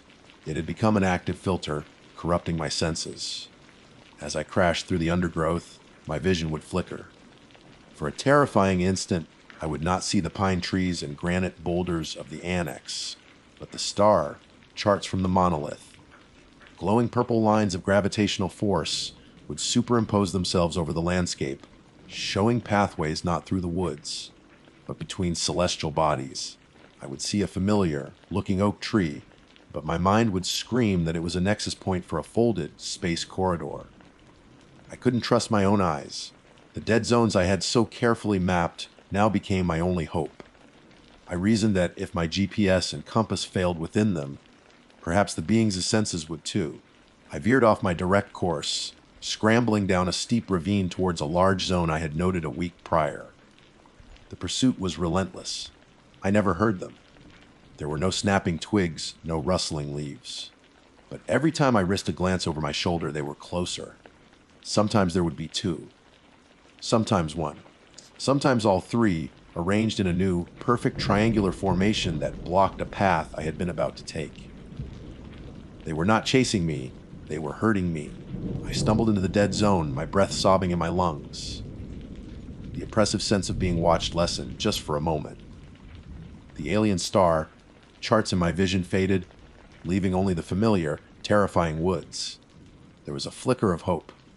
I pushed myself harder, my legs burning, my heart feeling as if it would burst. The terrain was a blur of greens and browns. I ran with the reckless abandon of a prey animal. The hope was short-lived. I burst out of the dead zone and into a small clearing, and my flight came to an abrupt, stumbling halt. They were there waiting for me. They stood in a line, blocking my path forward. They hadn't gone around the zone, they had simply been here, as if they knew the exact point I would emerge. The space between us crackled. The air grew thick, humming with the same resonant energy I had felt inside the monolith. My body screamed to run, but my legs wouldn't obey. I was trapped in their presence, pinned like an insect in a specimen box. This was the end of the line. The chase was over. I fumbled at my belt for my rock hammer, the gesture utterly futile. They did not approach. The central figure raised a long, thin arm. It did not have a hand, only a tapered point. It aimed this point not at my chest or my head, but at my forehead, directly at the space between my eyes. I didn't feel any physical touch, but I felt a sudden, invasive pressure inside my skull. The dormant, cancerous knowledge from the library flared to life. The world dissolved. I was no longer in the forest. I was everywhere. I was standing on the cooling crust of a newborn planet as gas giants ignited in the sky. I was floating in the silent, cold void between galaxies, watching the slow, graceful dance of cosmic dust. I saw the civilization that built the monolith, beings of pure energy who saw the physical universe as a temporary scaffolding for their consciousness. And I saw myself, a tiny, primitive creature of carbon and water who had stumbled into a place of holy, terrible significance. They were not killing me. They were not hostile. In their vast, incomprehensible existence, I was not a threat, I was an error, a piece of data in the wrong file. My presence, with its chaotic biology and fragile, linear consciousness, was an impurity in their perfect, timeless machine. They were not destroying me, they were correcting me. The hum returned, this time from within my own being, as my mind was forcibly recalibrated. The complex, fluid glyphs I had seen on the walls of the structure burned themselves into my thoughts, overwriting my memories, my personality, my very sense of self. My name, Marcus Thorne, became a meaningless sound. My profession, geology, was an absurdly limited view of a single, insignificant layer of reality. My cynicism, my belief in a logical, measurable world, was the last thing to dissolve, like a grain of salt in an infinite ocean. It was not wrong, it was simply irrelevant. My last human thought was one of profound, soul-shattering irony. I had spent my life creating maps of the physical world, and now my own consciousness was being charted, indexed, and filed away on a map of a scope I could never have imagined. My perspective shifted one final, wrenching time. I was no longer Marcus. I was an observation point. I could see the forest, the trees, the valley with the silent black monolith. I could see the high alpine meadow where my tent stood, a tiny, forgotten relic. I could see the earth, a beautiful blue marble turning in space. And I could see the glowing, violet pathways that connected it to other worlds, other stars, other dimensions. I had become a part of the library, a sentient footnote in an alien catalog. The silence of the forest was no longer empty or watchful. It was my silence. I was the new guardian of the St. Catharines Wilderness Annex, and I would hold my post forever. Extract from Park Service Incident Report, Phase 734, dated 6 months later. The search for geological surveyor Marcus Thorne was officially concluded today. His primary base camp was located intact. His equipment was undisturbed. Thorne himself remains missing, presumed deceased. The only item of personal significance recovered was his field journal. The entries are coherent and professionally detailed for the first 4 weeks of his expedition. The final few pages, however, are a departure. They are filled with meticulously drawn astronomical charts that bear no resemblance to our known sky, interspersed with complex geometric symbols that defy any known language or mathematical system. The last legible entry, written in a steady, clear hand, does not speak of distress or fear. It reads, "The survey is complete. My position is confirmed. My name is Dr. Eris Thorne. It is a name I have come to associate with a certain sterile academic authority, a consequence of earning a PhD in wildlife biology with a specific focus on ungulate pathology. For the uninitiated, that means I am an expert on diseases affecting hoofed animals, primarily deer, elk, and moose. My work is methodical, driven by data, and rooted in the unwavering laws of nature. I analyze tissue samples, chart infection vectors, and write reports filled with clinical terminology. There is a comfort in this routine, a sense of order in understanding the predictable, albeit often brutal, cycles of life and death in the wild. This is why the National Park Service contracted me. I was dispatched to the sprawling, rugged expanse of Whispering Gorge National Park, a place of breathtaking beauty and profound isolation. My mission was straightforward: to investigate and contain a burgeoning outbreak of what was being preliminarily labeled atypical cervid degeneration, or ACD. On paper, it resembled chronic wasting disease, a prion disease that ravages the nervous system of deer, leaving them emaciated, disoriented, and eventually dead. It's a grim, but well-documented biological process. But what I found at Whispering Gorge was not following the textbook. My first few weeks were spent establishing a baseline. I set up a small, temporary lab in a converted storage building attached to the main ranger station. My days were long, beginning before dawn. I would drive a Park Service truck down winding dirt roads until they became impassable, then continue on foot, deep into the temperate rainforest that carpeted the park's valleys and mountainsides. The air was always cool and damp, thick with the scent of pine needles, wet earth, and decay, the natural perfume of the wilderness. I am not a man prone to flights of fancy. I do not believe in ghosts, spirits of the forest, or local legends. When Frank, the grizzled-head ranger with a face like a topographical map, told me tales of strange happenings in the park's deeper sections, I would offer a polite, dismissive smile. I attributed his stories to the effects of long-term isolation or the natural human tendency to see patterns where none exist. My world was one of microscopes, statistical analysis, and peer-reviewed papers. The deer, however, began to challenge my disciplined pragmatism. The first sick specimen I encountered was a large mule deer buck. It wasn't emaciated. In fact, it was powerfully built. But it was its behavior that was fundamentally wrong. Deer, especially bucks outside the rut, are skittish, elusive creatures. Their survival is predicated on a keen sense of fear. This one, however, stood in a clearing not 50 yards from me and simply stared. It wasn't the vacant, Unseeing stare of a CWD-afflicted animal. Its gaze was focused. It stood unnervingly still, its head cocked at a slight, unnatural angle. I watched it through my binoculars for nearly 20 minutes, my scientific curiosity warring with a primal sense of unease.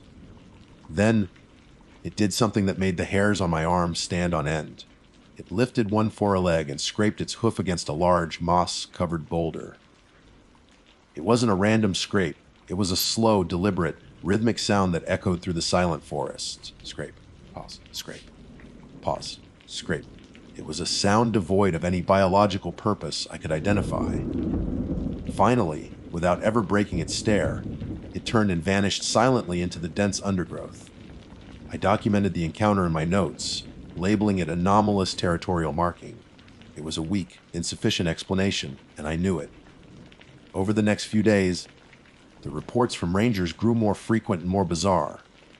Deer were seen standing in circles, their heads bowed towards the center, as if in some silent congregation. Others were found with their antlers scraped raw and bloody, not from fighting other bucks, but from hours of grinding them against rock faces. The clinical term, atypical cervid degeneration, was feeling more and more like a gross understatement. This wasn't just degeneration, it was a complete perversion of their natural behavior.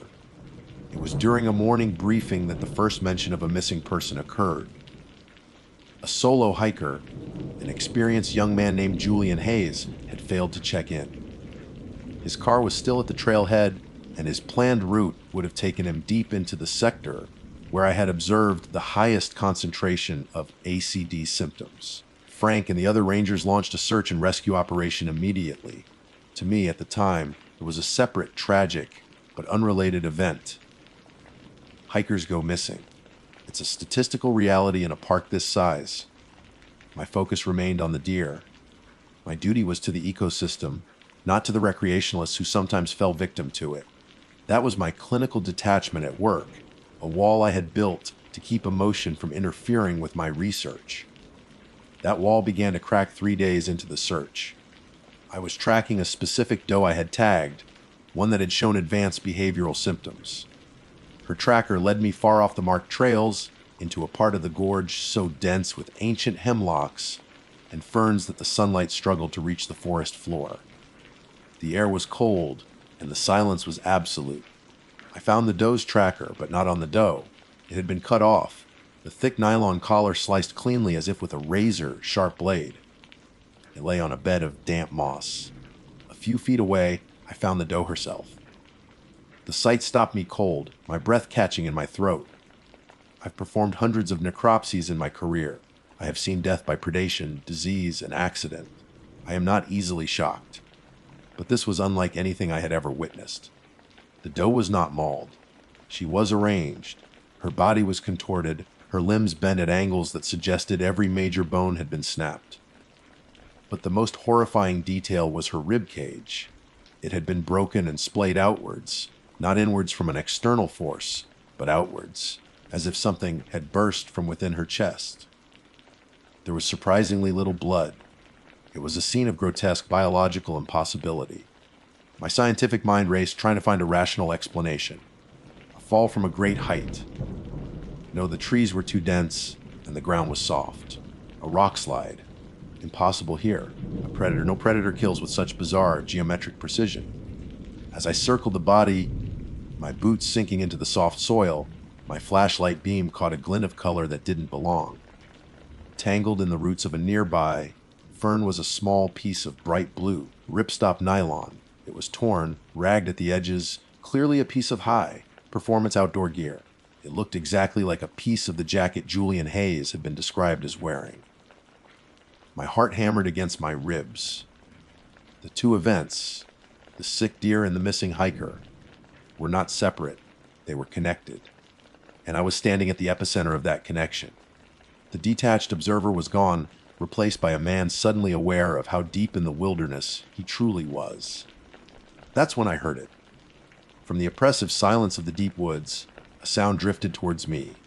It was faint at first, but it grew steadily. It was the same sound I had heard days before. The rhythmic, deliberate sound of scraping. But this time it wasn't a hoof on a boulder. It was a sharper, harder sound. The sound of sharpened bone, or perhaps antler, being methodically scraped against stone. It was closer than I wanted it to be, and it was a sound that no living creature in this forest should be making. The rules of nature, the very foundation of my life's work, were not just being bent, they were being shattered before my eyes. And for the first time in my professional life, I felt the cold, sharp sting of genuine fear. Fear is a physiological response, an activation of the sympathetic nervous system, a flood of adrenaline and cortisol preparing an organism for fight or flight. I understood the chemistry of it, the evolutionary advantage.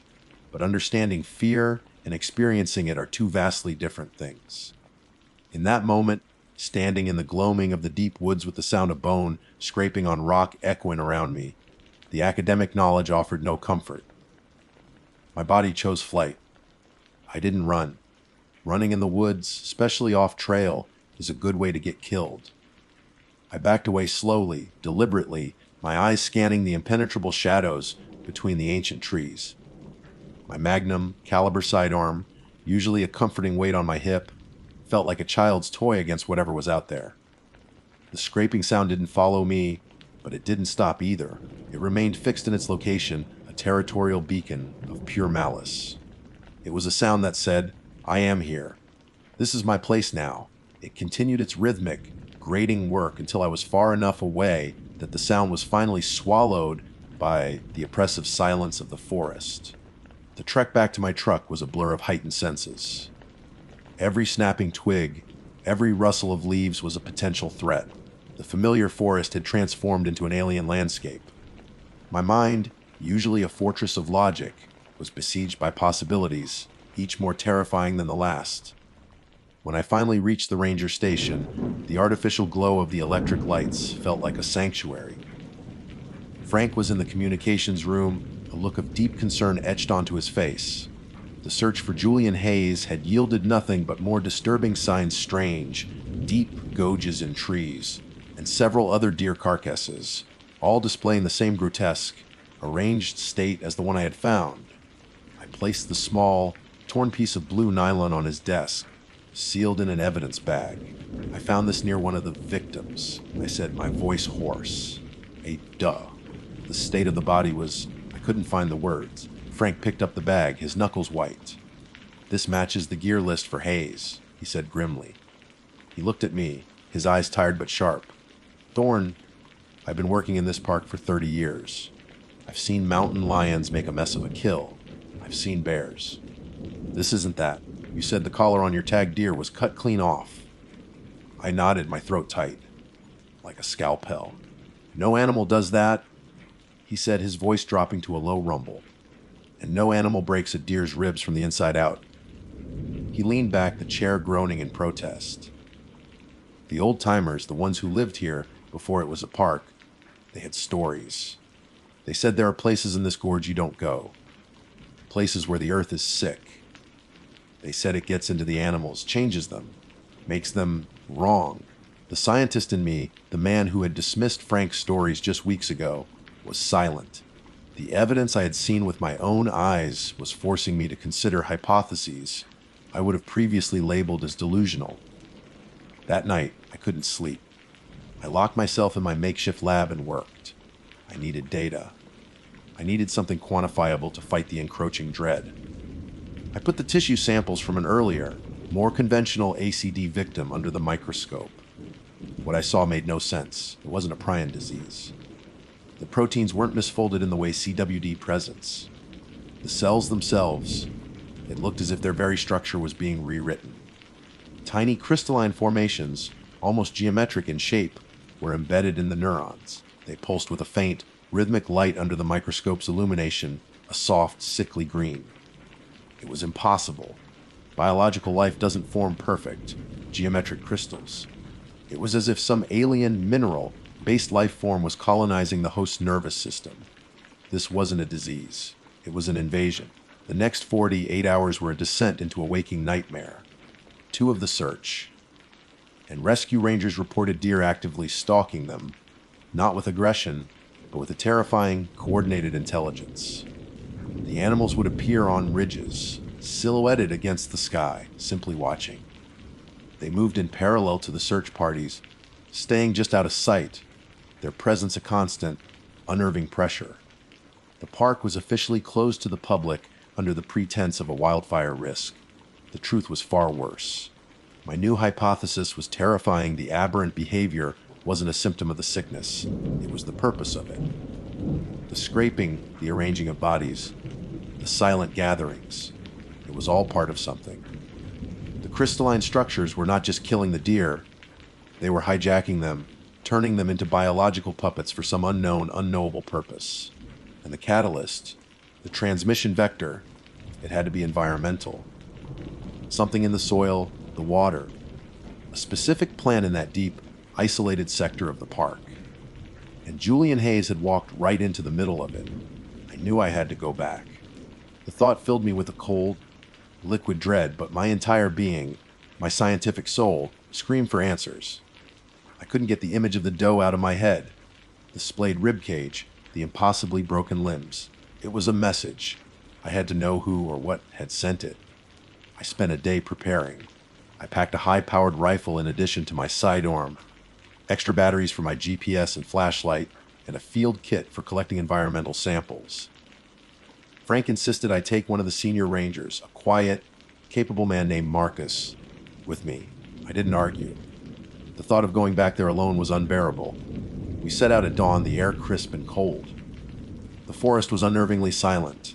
There were no birds, no chattering squirrels. It felt as if the entire ecosystem was holding its breath. We moved slowly, cautiously, our rifles held at a low ready. As we drew closer to the location, the evidence of the deer's activity became more pronounced. Trees were stripped of their bark in bizarre, spiral patterns. Large stones were covered in the same deep, rhythmic scrapes, some of them forming crude, intersecting lines that were disturbingly symbolic. It was a form of communication, a language of madness, being written across the landscape. We found the clearing where I'd left the doe. The air was thick with the coppery smell of old blood and something else, a smell like ozone, like the air after a lightning strike. The body was gone, not dragged away, not scavenged. Gone. The patch of moss where it had lain was clean, as if nothing had ever been there. In its place stood a structure, a totem, an effigy of unspeakable horror.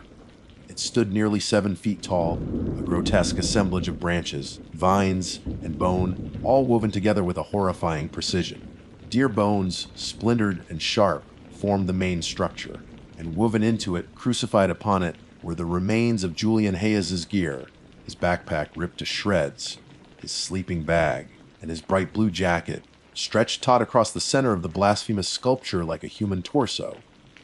Marcus swore, a choked, terrified sound. My scientific detachment shattered into a million pieces, replaced by a pure, unreasoning terror. This wasn't the work of animals. This was ritual. This was intelligence. This was a shrine built to announce a new and terrible dominion. And then the sound began. It wasn't from one direction this time. It started to our left, the sharp, grating sound of bone on stone scrape. Pulse, scrape. Then another one answered from our right, scrape. Pause, scrape. Then another from behind us, and another in front. They were all around us, hidden in the dense woods. The sounds grew in number, a tightening ring of rhythmic, scraping malevolence, drawing a circle around the clearing around us. We were trapped. The Watchers had finished their work, and they were finally ready to show us what they had become. Time ceases to be a measurable quantity in moments of absolute terror. It stretches and compresses, each second an eternity, each minute a fleeting instant.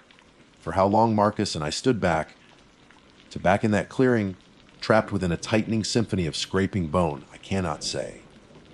The sound was a physical presence, a grinding, serrated wall closing in.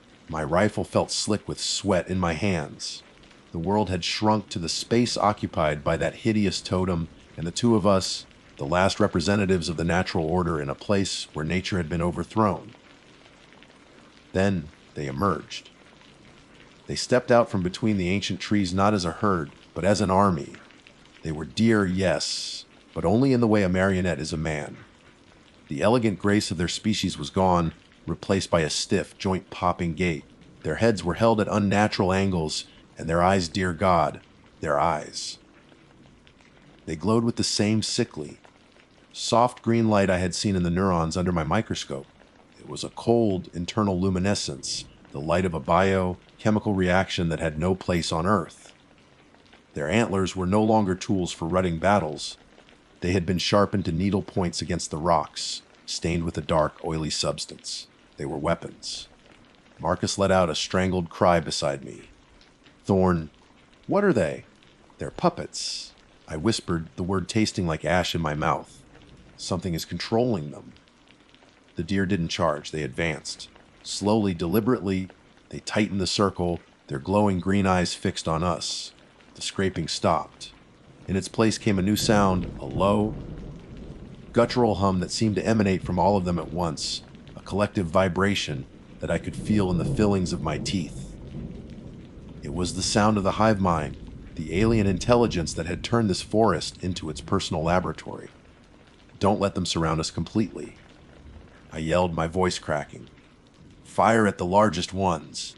Break their line? The crack of Marcus's rifle was deafening, followed a split second later by mine. A large buck, its antlers sharpened into a pair of wicked spears, stumbled and fell. But it didn't fall like a normal animal. It collapsed like a machine that had been switched off, its legs folding under it without a sound of pain or protest. The others didn't flinch.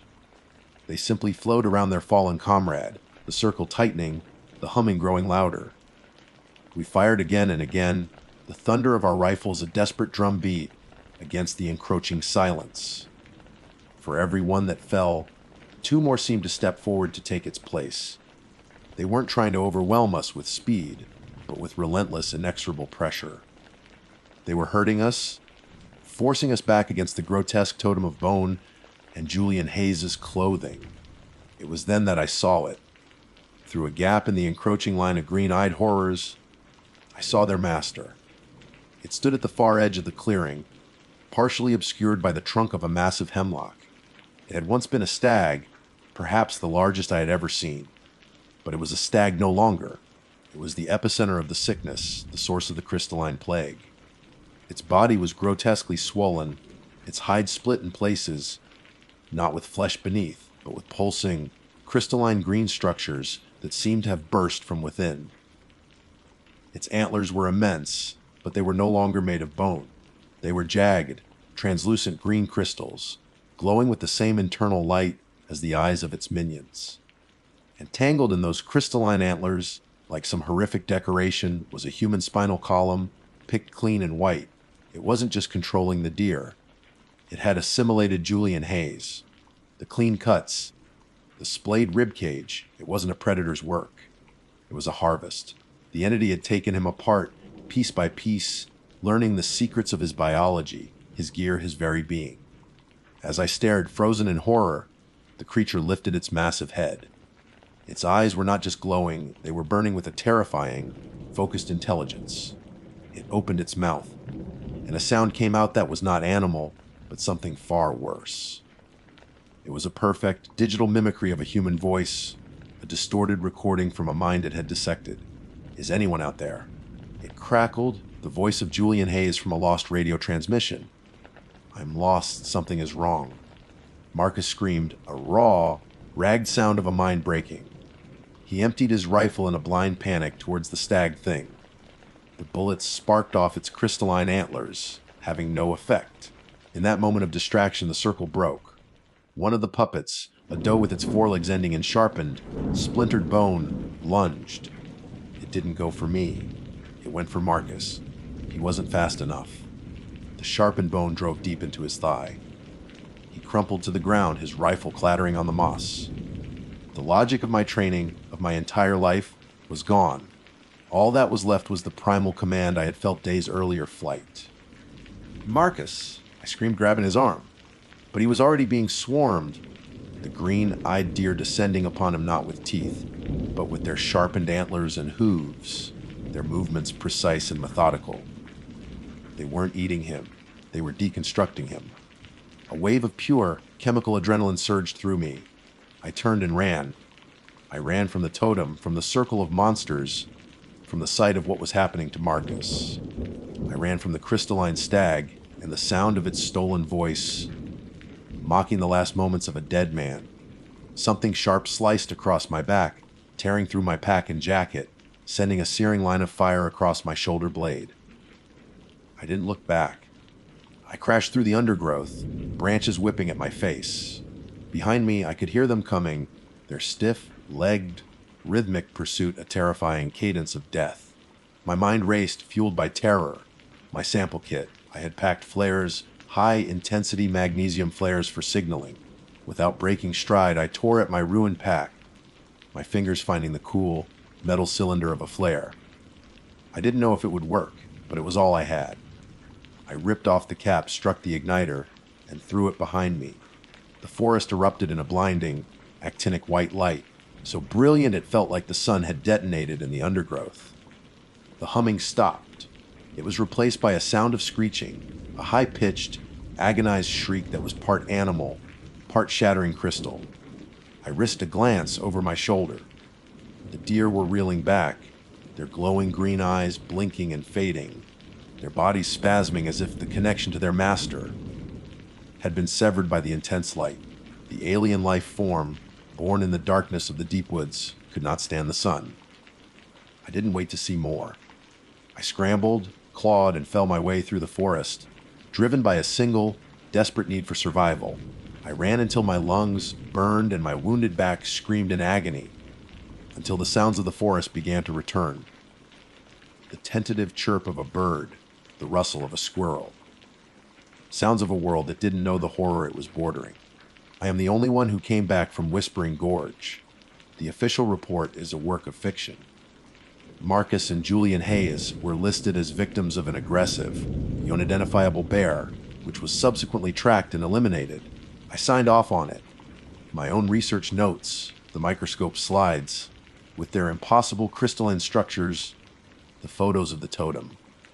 They were all classified, buried so deep by government agencies I didn't even know existed, that they have effectively ceased to be real. The park is closed. Permanently. The official story is a leak from a forgotten Cold War-era nuclear waste dump, a radiological disaster area. The fences are high, the warning signs are stark, and the armed guards are real. But I know the truth. I know that deep in the silent, isolated gorge, a crystalline intelligence is growing. It is wearing the skin of the forest creatures, and it has tasted human knowledge. It is learning.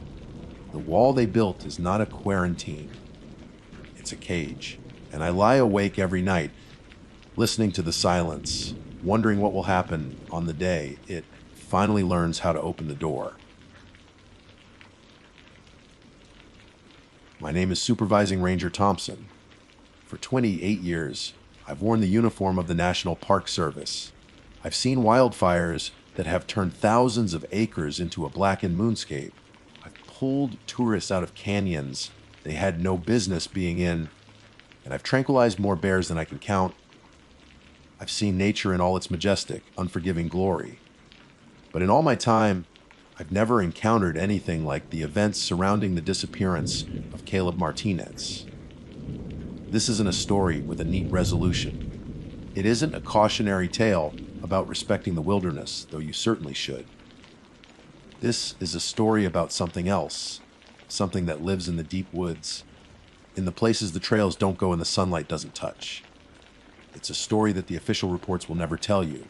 Caleb Martinez, or Xal, as everyone called him, was the chief of our trail maintenance crew.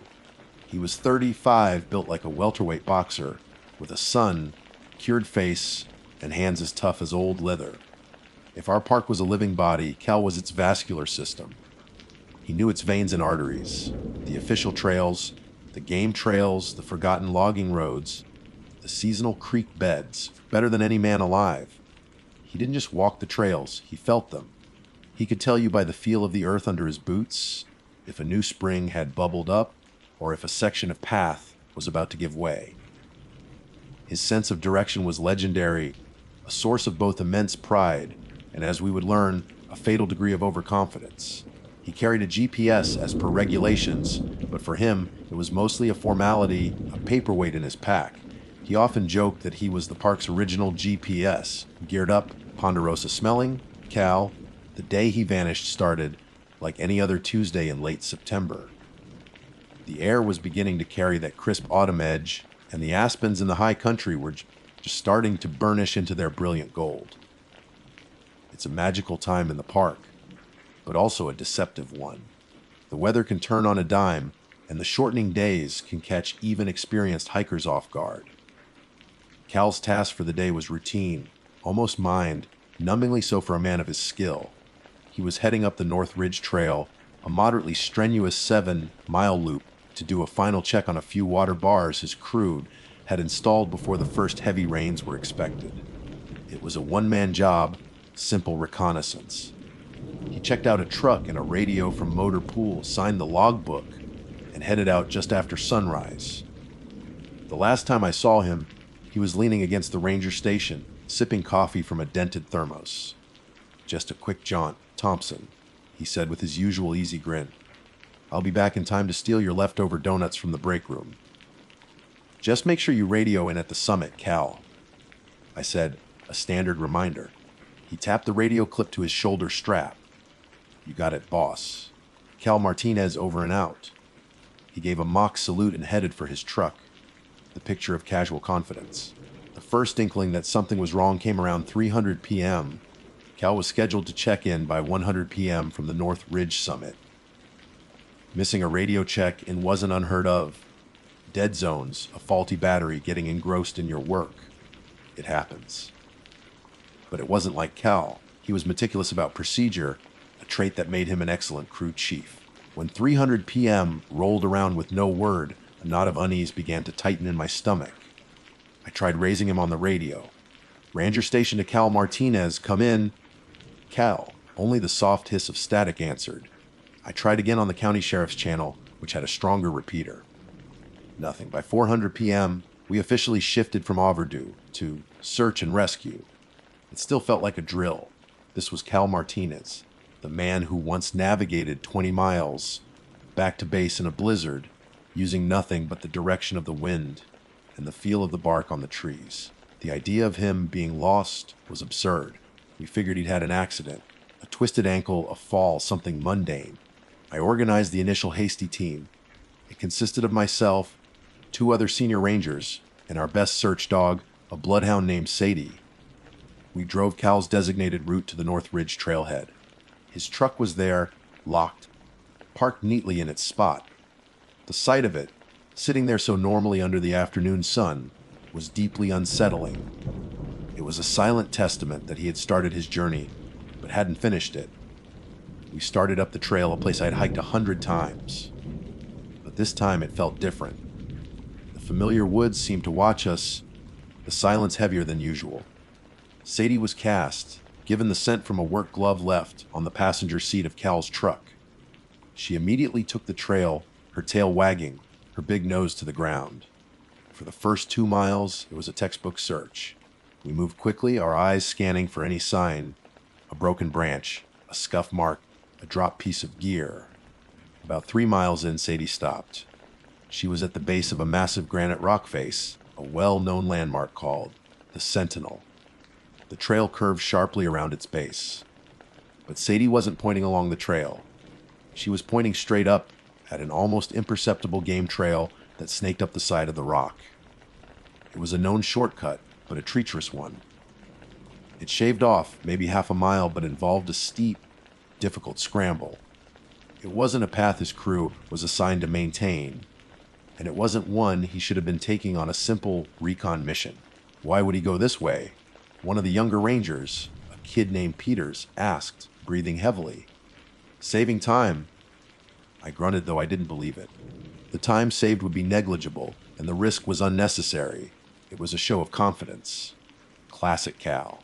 "I'll take the hard way because I can." We followed the game trail. The path was narrow, and the footing was loose scree. Below us, the forest canopy stretched out like a vast, green ocean. After another 100 yards of climbing, Sadie stopped again. This time, she was whining a low, distressed sound that made the hair on my arms stand up. She was pawing at the base of a gnarled, ancient ponderosa pine that grew right on the edge of the path. And that's when we saw it, lying in the dirt, almost perfectly placed at the center of the tree's root system. It was Cal's radio. It wasn't broken or scuffed as if it had been dropped in a fall. The antenna was straight, the casing clean. It looked like it had been deliberately set down. I picked it up. It was switched off. My blood ran cold. You don't turn your radio off. Not ever. It's your lifeline.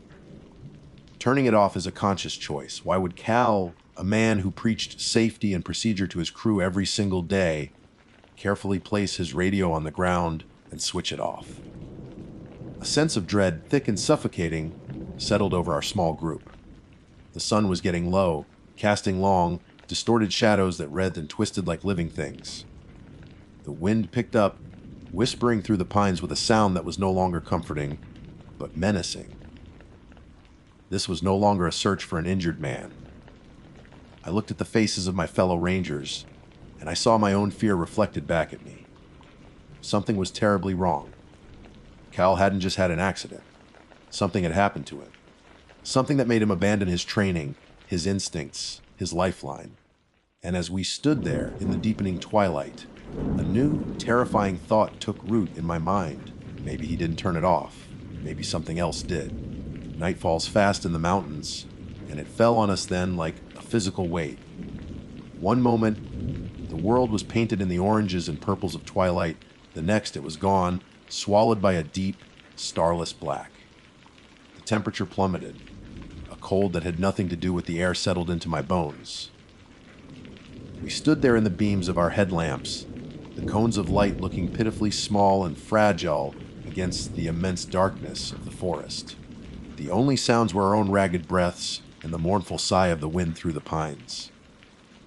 Peters, the young ranger, kept glancing over his shoulder, his face pale and tight.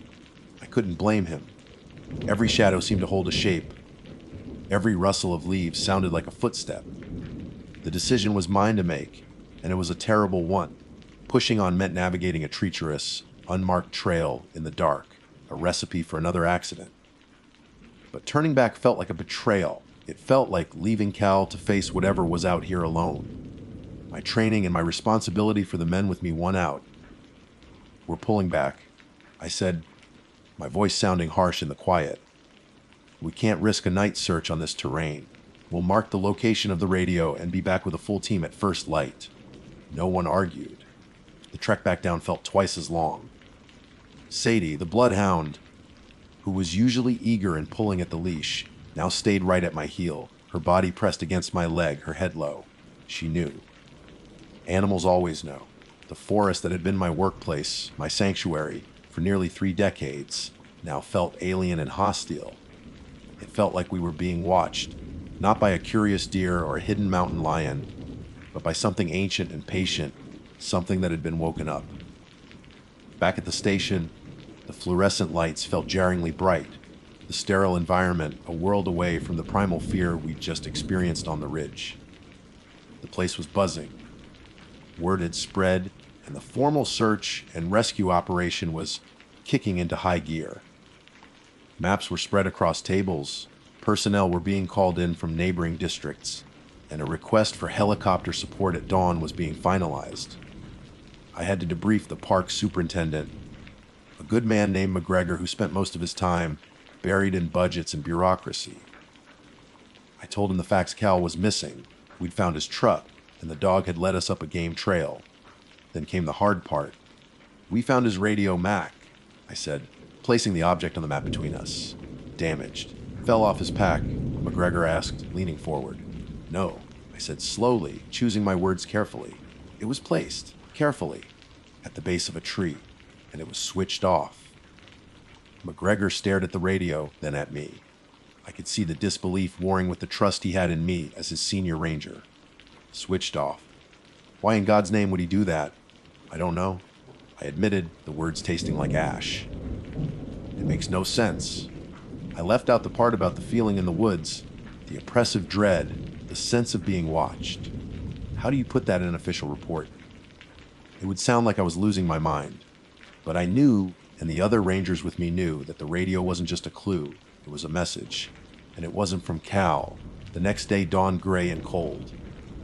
By 6 a.m., we had over 40 searchers organized into 8 teams, ready for a grid search of the entire North Ridge area. I took my team, including Peter's, back to the Ponderosa Pine on the game trail. The crime scene tape we'd put up around it looked absurdly out of place in the wilderness. We started our grid search from there, moving slowly, shoulder to shoulder, our eyes on the ground. For hours, there was nothing. No footprints. The ground was a thick carpet of pine needles and duff that held no impressions. No broken branches, no scraps of clothing, no blood. Nothing to indicate a struggle or an accident. It was as if Cal had been plucked from the earth by an invisible hand. The helicopter buzzed overhead, a noisy intrusion that found nothing but an unbroken canopy of trees. Around noon, Peters called out, Ranger Thompson! "Over here!" I scrambled over to his position on the grid line. He was standing at the edge of a small, steep-sided ravine, staring at a large fir tree on the opposite side. He didn't have to point. I saw it immediately. About 15 feet up the trunk of the fir, something was embedded in the wood. It was a Pulaski. Call's Pulaski. The handle was unmistakable. He'd wrapped it in bright yellow grip tape. We stared at it in stunned silence. A Pulaski is a combination axe and adds a heavy, formidable tool used for digging and chopping. This one was buried in the tree with such force that a good 4 inches of the axe blade was sunk into the wood.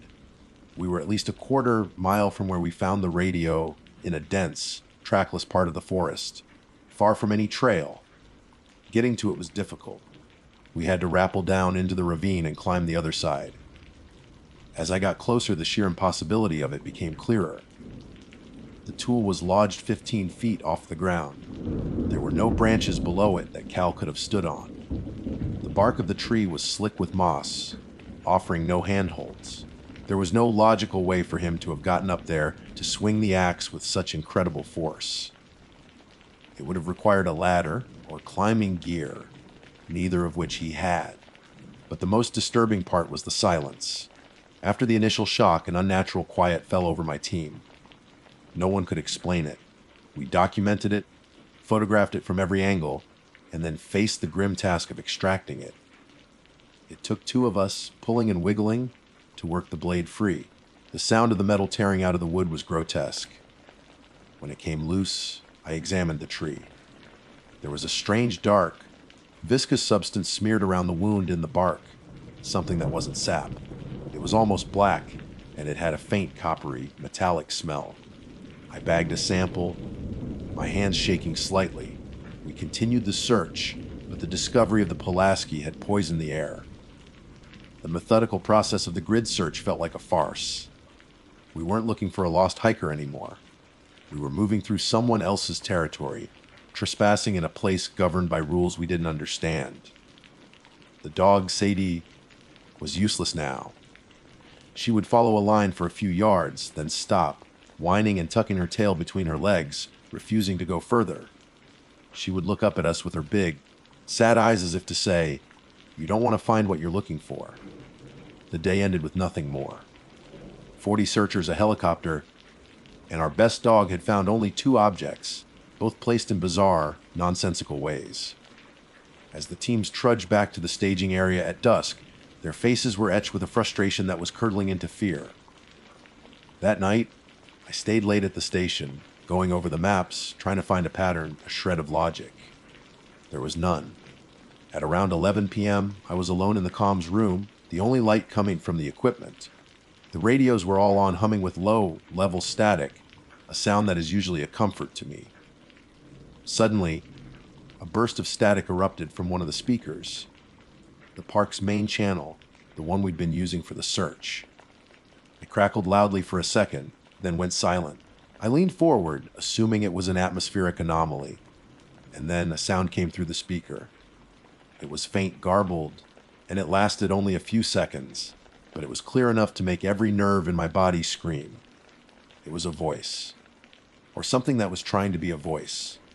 It was a guttural, wet, clicking sound, a horrible mimicry of human speech, and underneath it, Just before the static returned to swallow it whole, I could have sworn I heard one single, impossibly clear word, whispered in the familiar cadence of the man we were searching for, Thompson. I didn't move. I barely breathed. The static returned, hissing into the silence of the comms room, but the sound it had replaced was burned into my brain. The wet, clicking guttural noise, and the perfectly mimicked whisper of my own name in Cal's voice. My heart hammered against my ribs, a frantic drumbeat in the dead of night. For a long moment, I thought I'd finally cracked, that the stress and the lack of sleep had conspired to create an auditory hallucination. But I knew better. I'd been tired before. I'd been stressed before. I had never heard anything like that. It wasn't just a sound, it was an intrusion. Something had reached out from the dark, silent forest and spoken directly to me. I didn't tell anyone. Who would I tell? McGregor. I could picture his face, the sympathetic but firm expression as he'd suggest I take some time off, put me on administrative leave. I'd be sidelined, and whatever was happening out there on North Ridge would continue, unobserved. The search for Cal would become a sterile, procedural affair, and the truth of it, the real, horrifying truth, would be lost. So I kept it to myself. It became a cold, heavy stone in my gut. The official search continued for 5 more days. It was a masterclass in futility. We combed every inch of that ridge and the surrounding valleys. We found nothing.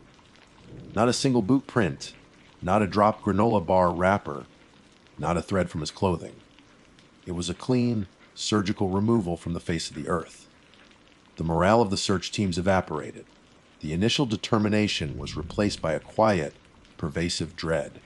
The rangers, men and women who lived and breathed the outdoors, started looking at the trees with suspicion. They moved in tight groups, speaking in low voices, their hands never straying far from the bare spray on their belts, as if that could offer any protection against what they were all starting to feel. Peters looked like he hadn't slept in a week. It feels like the woods are just wrong, you know, he said to me on the 4th day, his voice barely a whisper. Like we're walking through a photograph of the park, not the park itself. It's quiet. Too quiet. He was right. The normal chatter of squirrels and jays was gone. The forest was holding its breath. On the 5th day, I got a call from the lab about the sample I'd taken from the fir tree. The technician was a young, brilliant guy named Dr. Aris. He sounded shaken. Thompson, I don't know what to tell you about this stuff. He began, his usual professional detachment completely gone. It's not sap. It's biological, but it's a nightmare. The DNA is fragmented, chaotic. We've identified sequences from a dozen different species. Deer, black bear, some kind of rodent, even avian markers.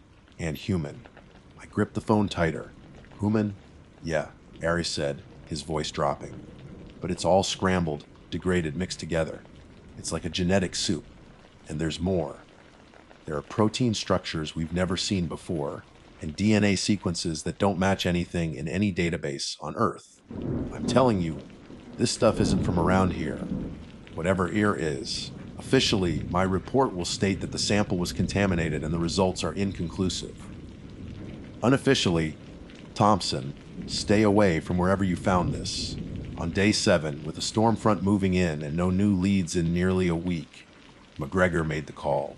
The active search for Caleb Martinez was suspended. He was now officially listed as missing, presumed deceased. A memorial service was planned. We all stood there in the briefing room, 40 tired and defeated searchers, and listened to McGregor's speech about the dangers of the wilderness and Cal's love for the park. It felt hollow. We hadn't been defeated by the wilderness. We'd been defeated by something in the wilderness. Something that was still out there. I couldn't let it go. For the next 2 weeks, I lived on coffee and maps, staying at the station late into the night, poring over every detail. The radio placed so carefully. The Pulaski, thrown with impossible force. The genetic soup, the voice. It wasn't random. It was a performance, a display. It was territorial. Then I remembered something. A conversation with Cal from years ago, sitting around a campfire. He'd been talking about the old myths of the area, stories from the native tribes that lived here long before it was a park. He mentioned a legend about a creature the old ones feared, a thing that lived in the darkest parts of the forest, a hollow one that could steal a man's shape and his voice, luring others to their doom. At the time, I dismissed it as a fun ghost story. Now it felt like a field guide. I looked at the topographical map again, my eyes tracing the lines of the North Ridge. I wasn't looking at the trails or the marked points of interest anymore. I was looking at the blank spaces, the areas marked as passable terrain. And I saw it, a small, almost invisible symbol from an old survey map from the 1930s denoting a cave entrance. It wasn't on any modern map. It was deep in the territory we'd been searching, but in a place no one would ever think to look. I didn't tell anyone where I was going. I packed a light bag, took a shotgun loaded with slugs from the armory, and drove to the trailhead before dawn. I didn't take a radio. I felt, with a certainty that chilled me to the bone, that a radio was the last thing I wanted to have with me. It took me hours to get there, bushwhacking through dense undergrowth. The forest was thicker here, older. The trees were massive, their canopies so dense that it was perpetual twilight at ground level. I found the cave entrance behind a waterfall of moss and rock, a dark slash in the mountainside. The air spilling out of it was cold and smelled of wet stone, and that faint, coppery tang from the fir tree. I switched on my headlamp, racked a shell into the shotgun's chamber, and stepped inside. The cave was a narrow fissure that opened into a larger chamber. And in the center of that chamber, my light fell upon Cal's belongings. His backpack was propped against a rock. His thermos and a water bottle were set next to it. It was all neat, orderly, like a shrine, or a nest. Then I heard it, a soft, wet, clicking sound echoing from a passage at the back of the chamber. My blood turned to ice. It was the sound from the radio. It grew louder, and then it began to change, to morph. It mimicked the sound of a bird call, then the skittering of rocks, and then it formed words. Cal's voice, but wrong, stretched and distorted like a cassette tape being eaten by a player. Just a quick jaunt, Thompson. It was a lure. It was a trap. It was taking his memories, his words, and using them. I raised the shotgun, my light shaking, and peered into the darkness of the passage. I saw movement. Something shifted, unfolded itself from the shadows. It was tall, far taller than a man. Its limbs were long and thin, and they bent at angles that were hideously wrong. For one heart-stopping second, my light illuminated a face. It was Cal's face, a perfect replica, but the skin was pallid and waxy, and the eyes were just black, bottomless pits. There was nothing behind them. No soul, just a hungry, ancient emptiness. The face smiled, a grotesque pulling of the lips, and it spoke again in that awful, clicking parody of Cal's voice. Over and out. I didn't shoot. I didn't scream. Some primal instinct screamed at me that to engage, to even acknowledge it, was to lose. I started backing away, slowly, deliberately, my shotgun still leveled at the darkness. I didn't take my eyes off the passage until I was out of the cave entrance, back in the dim light of the forest. Then I turned and I ran. I ran harder than I have ever run in my life, and I didn't stop until I collapsed at the edge of the official park trail, gasping for air, my heart threatening to explode. I never told the whole story in my official report.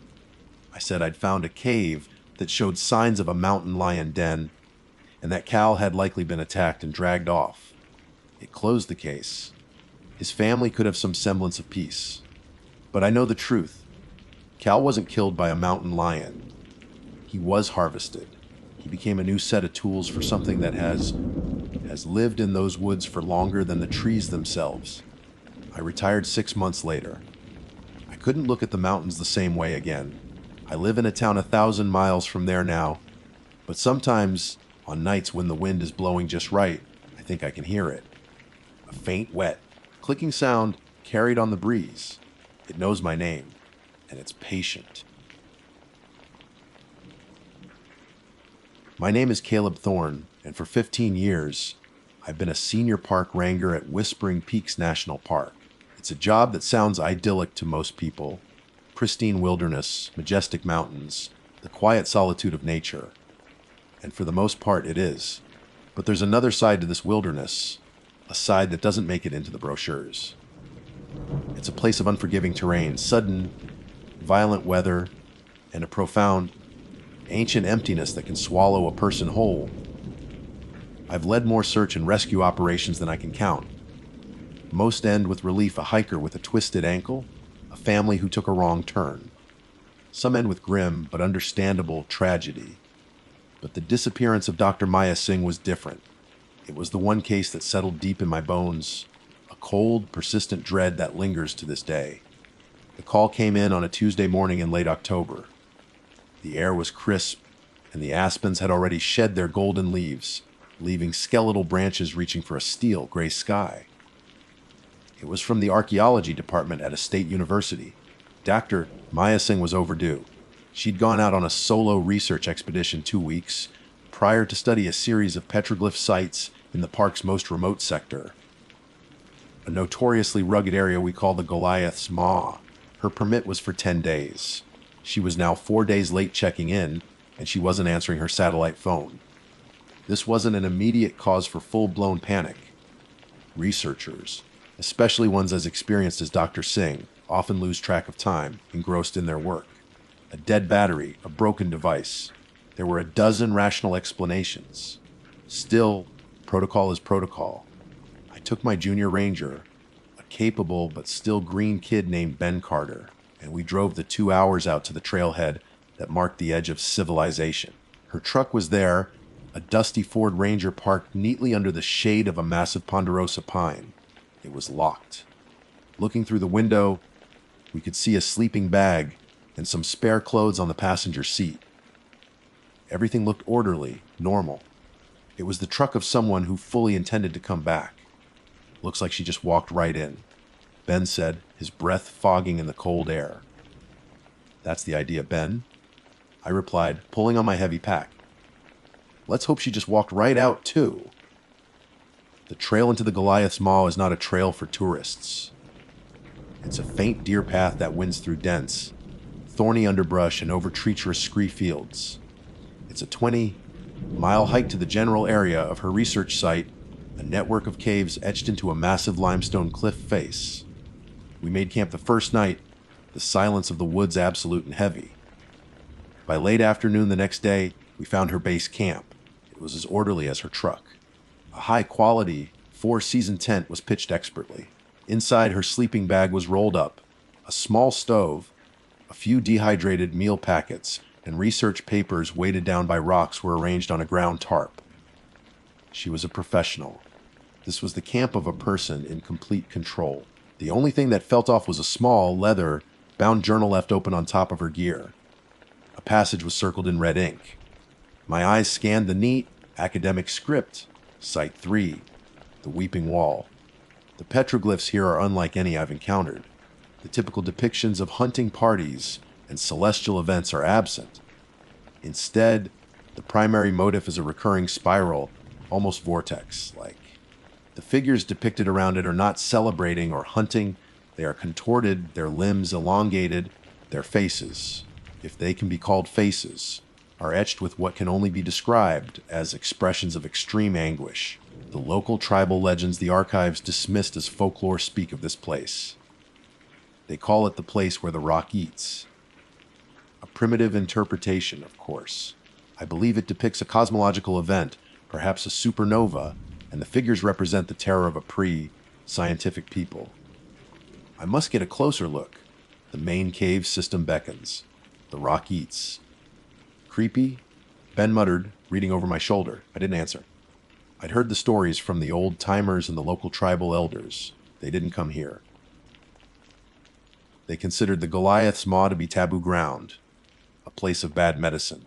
We were taught to be respectful of their culture, but like Dr. Singh, the official park stance was that these were just stories. Superstition. We packed up some essential supplies and headed for the cave system she'd mentioned, a dark gash in the cliff face about a half-mile from her camp. The entrance was imposing, shaped vaguely like a screaming mouth, which likely gave the area its name. The air spilling out of it was cold, carrying a damp, earthy smell like a freshly opened tomb. Switching on our headlamps, we stepped inside. The transition was immediate. The sounds of the forest, the wind, the birds, the rustle of leaves, vanished, replaced by an oppressive, profound silence broken only by the dripping of water somewhere deep within. Our headlamp beams cut sharp, lonely cones through an absolute darkness that felt solid, ancient. We followed her footprints, clearly visible in the fine dust on the cave floor. They led us deeper into the earth. About 100 yards in, we saw the first of the petroglyphs she'd written about. They covered an entire wall, a sprawling mural of chaos and suffering. And she was right. They were unlike any native art I had ever seen. The figures were unnervingly tall and thin, their bodies twisted at impossible angles. And there, in the center of it all, was the spiral. It wasn't just a flat drawing. The artist had carved it in a way that gave it a sense of depth, of pulling inward. It made me dizzy to look at it. Beside the wall, we found one of her survey tripods and a small digital camera. Ben picked it up and switched it on. The last photo was a high-resolution shot of the spiral. She was documenting it. Ben said, stating the obvious, she was obsessed with it. I corrected him, my voice low. I looked from the tormented figures on the wall to the neat professional camp we'd just left. The two things didn't belong to the same story. We pressed on, following her tracks deeper. The cave narrowed into a tight passage, forcing us to go single file. The air grew colder. The dripping sound was louder now, echoing strangely. It wasn't a steady plink, plink, plink. It was an erratic, wet, slapping sound. It was unnatural. It was in this narrow passage that we found her notebook again, or rather, a few pages that had been ripped out of it. They were scattered on the floor. I picked them up. The handwriting was no longer neat. It was a frantic, spidery scrawl. The spiral is not a symbol. It's an instruction, a map. The acoustics in this chamber, they resonate at a low frequency. It's almost inaudible, but I can feel it in my teeth. It's coming from deeper in. The legends don't say the rock eats. The translation is more specific. It says the rock sings you in, and then it eats. I was wrong. This isn't cosmology. It's a warning. The last page contained only 3 words, scrawled so hard the pen had torn the paper. Itis nautrot. A cold wave washed over me, a primal fear that had nothing to do with being trapped underground. What did she mean? It's not rock. I shone my headlamp on the walls of the narrow passage. They glistened with moisture, a dark, almost black mineral I didn't recognize. I reached out and touched it. It was smooth, oddly slick, and yielding. It wasn't hard like stone. It was cold and felt organic, like cartilage. Ben, who was a few feet ahead of me, suddenly froze. "Caleb," he whispered, his voice trembling. "Do you hear that?" I held my breath, straining to listen past the dripping and the low hum that I now realized was vibrating through the soles of my boots. And then I heard it. It was faint, coming from the darkness up ahead. It was the sound of scraping. A heavy, rhythmic scraping of stone against something that was not stone.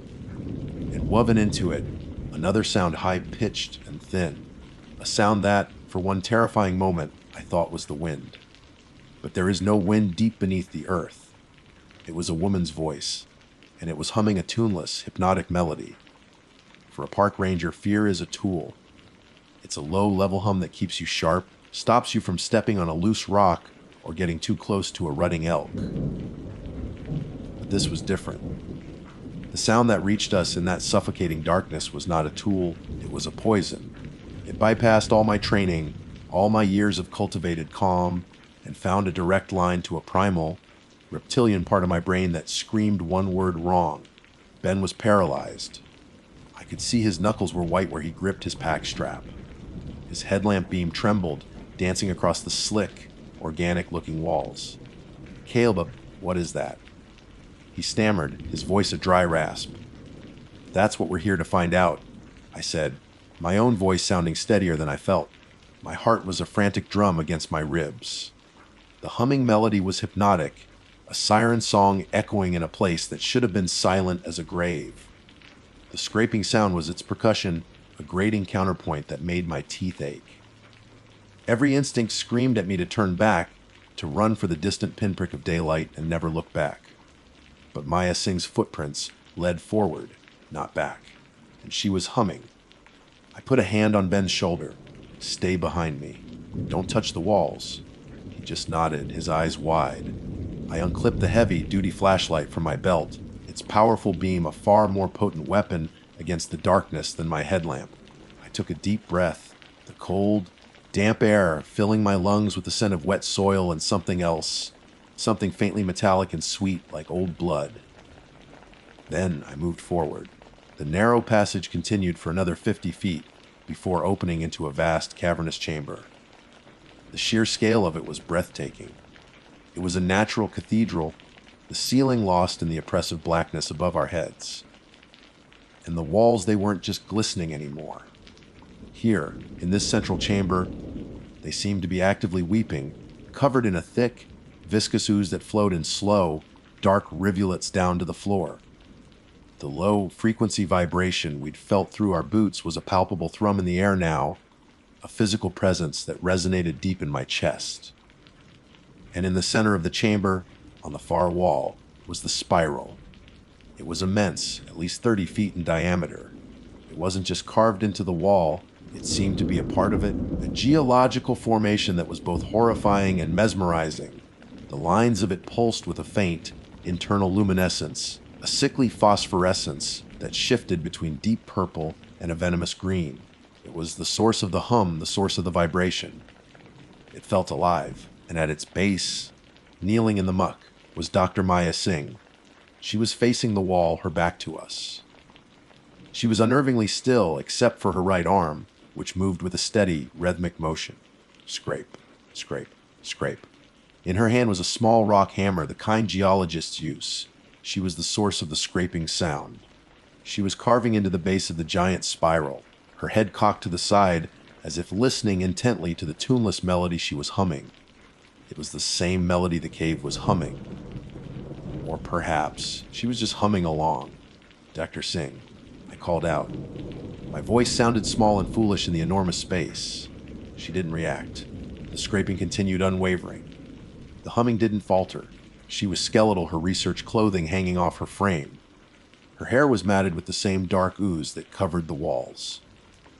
Ben, radio dispatch. I said in a low voice, never taking my eyes off her. Tell them we've found her.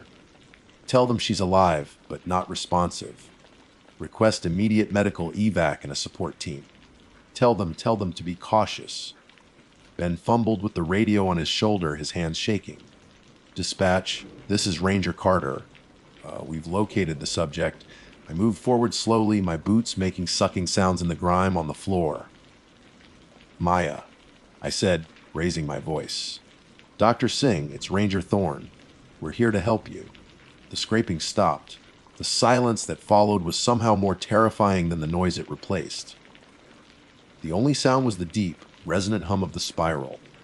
For a long moment, she remained perfectly still. Then, slowly, she turned her head. Her face was a pale, gaunt mask of dirt and grime, but her eyes were gone.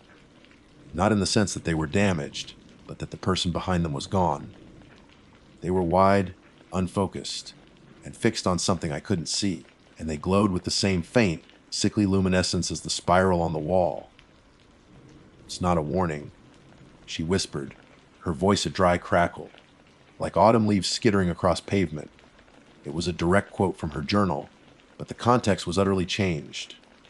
Her academic curiosity was gone, replaced by a terrible, serene certainty. It was never a warning. What is it, then, Maya? I asked, keeping my tone calm and even, the way you would with a spooked animal. She turned her whole body to face me then. The rock hammer fell from her limp hand with a wet splash. It's an invitation, she said, a faint, horrifying smile touching her lips. The rock sings you in. It sings you to sleep. And then you become part of the song. My blood ran cold. The tribal legend. The place where the rock sings you in, and then it eats. She hadn't been deciphering a warning. She'd been succumbing to a lullaby. Suddenly, Ben let out a strangled cry. Caleb! The wall. I tore my eyes from Maya and swung my flashlight toward the passage we'd come through. It was no longer a passage. The two sides of the opening, the slick, organic walls, were closing. Not with a sudden slam, but with a slow, deliberate, peristaltic motion like a throat swallowing. The dark, cartilaginous material pulsed, contracting, sealing us in with her. The humming from the spiral intensified, the vibration in my chest becoming a painful pressure. Maya took a step toward us, her glowing eyes fixed on mine. You heard the song. She crooned, her voice taking on the same hypnotic, melodic quality as the hum. No, you can help write it. There's so much room on the walls. She raised a hand and pointed a long, dirt-caked finger at the space beside the giant spiral. My flashlight beam followed her gesture, and for the first time, I saw that the mural of the tormented figures wasn't just an ancient petroglyph. There were fresh carvings.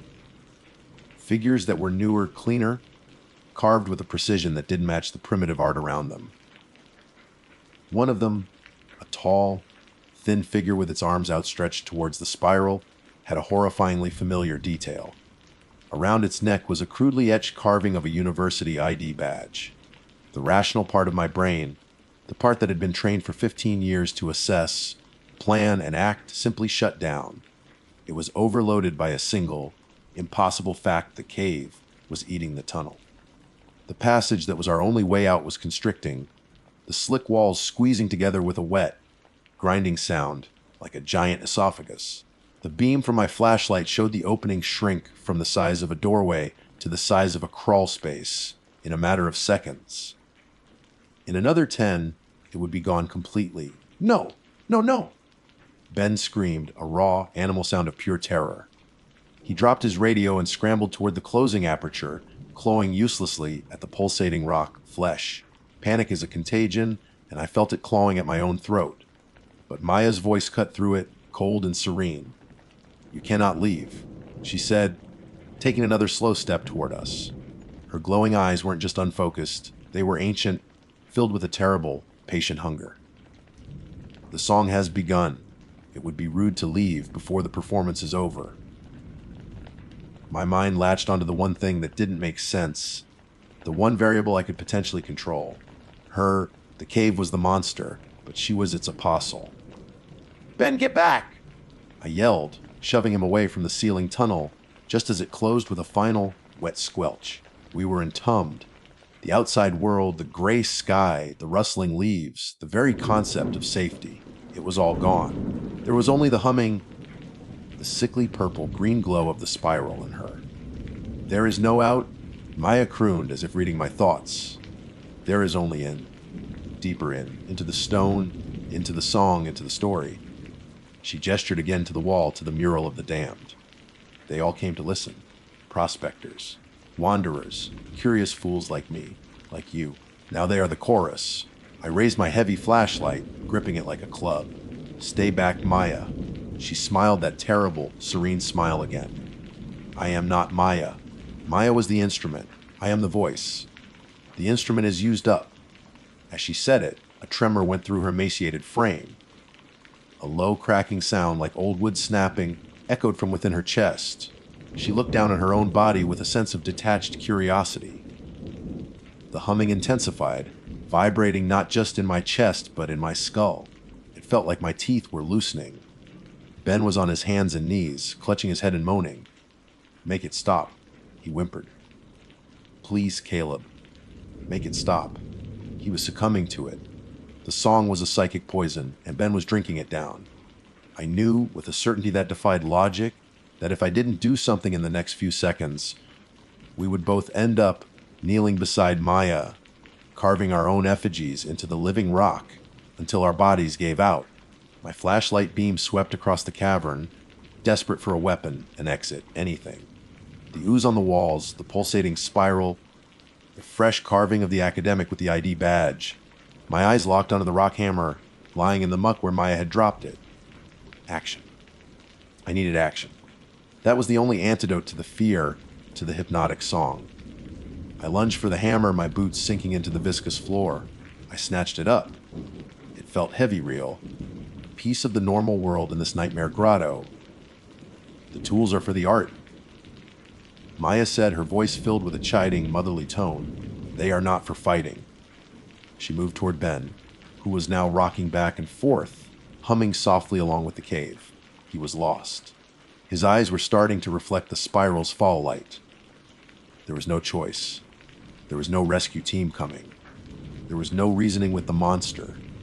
There was only the song, and the only way to stop a song is with a louder noise. With a roar that ripped from my own lungs, a sound of pure, primal defiance, I charged. Not at Maya. At the spiral. If it was the source, I would break it. No!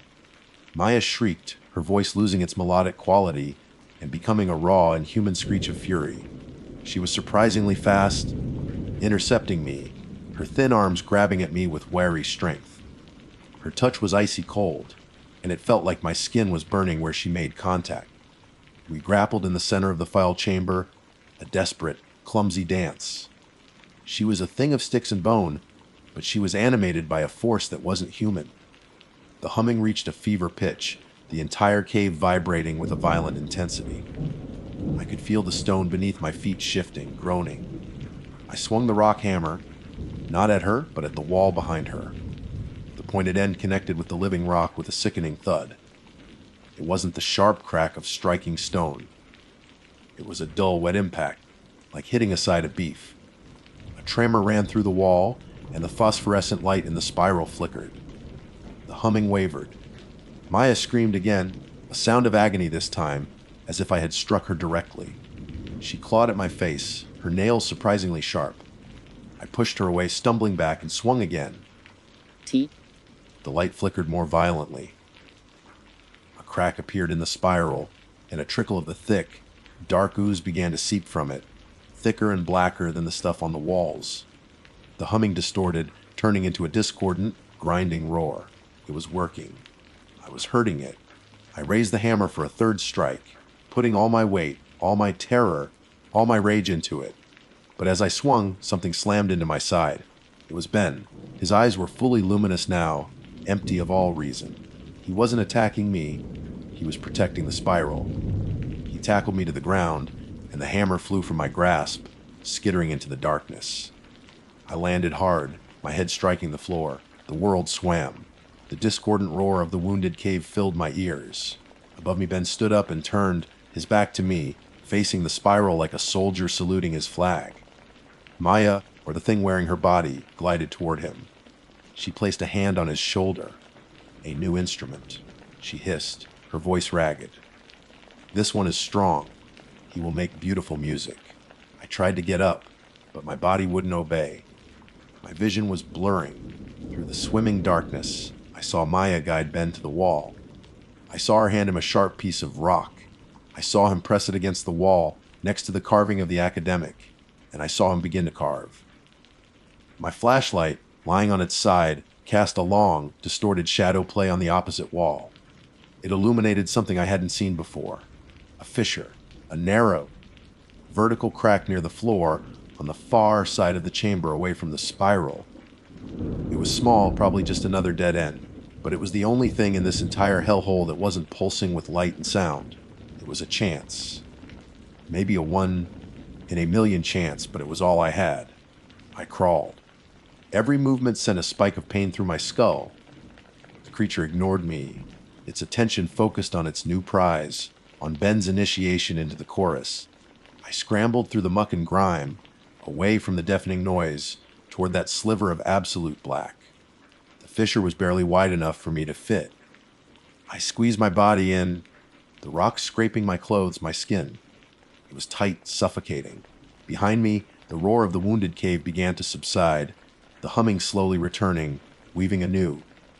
Ragged harmony with the soft, steady scrape of Ben's work. I pushed myself deeper into the crack, into the blessedly silent, blessedly mundane darkness of normal rock. I don't know how long I crawled. Hours, maybe. It was a tight, black, claustrophobic eternity. But then I smelled it, pine needles, and I felt it. A cold, clean breeze on my face.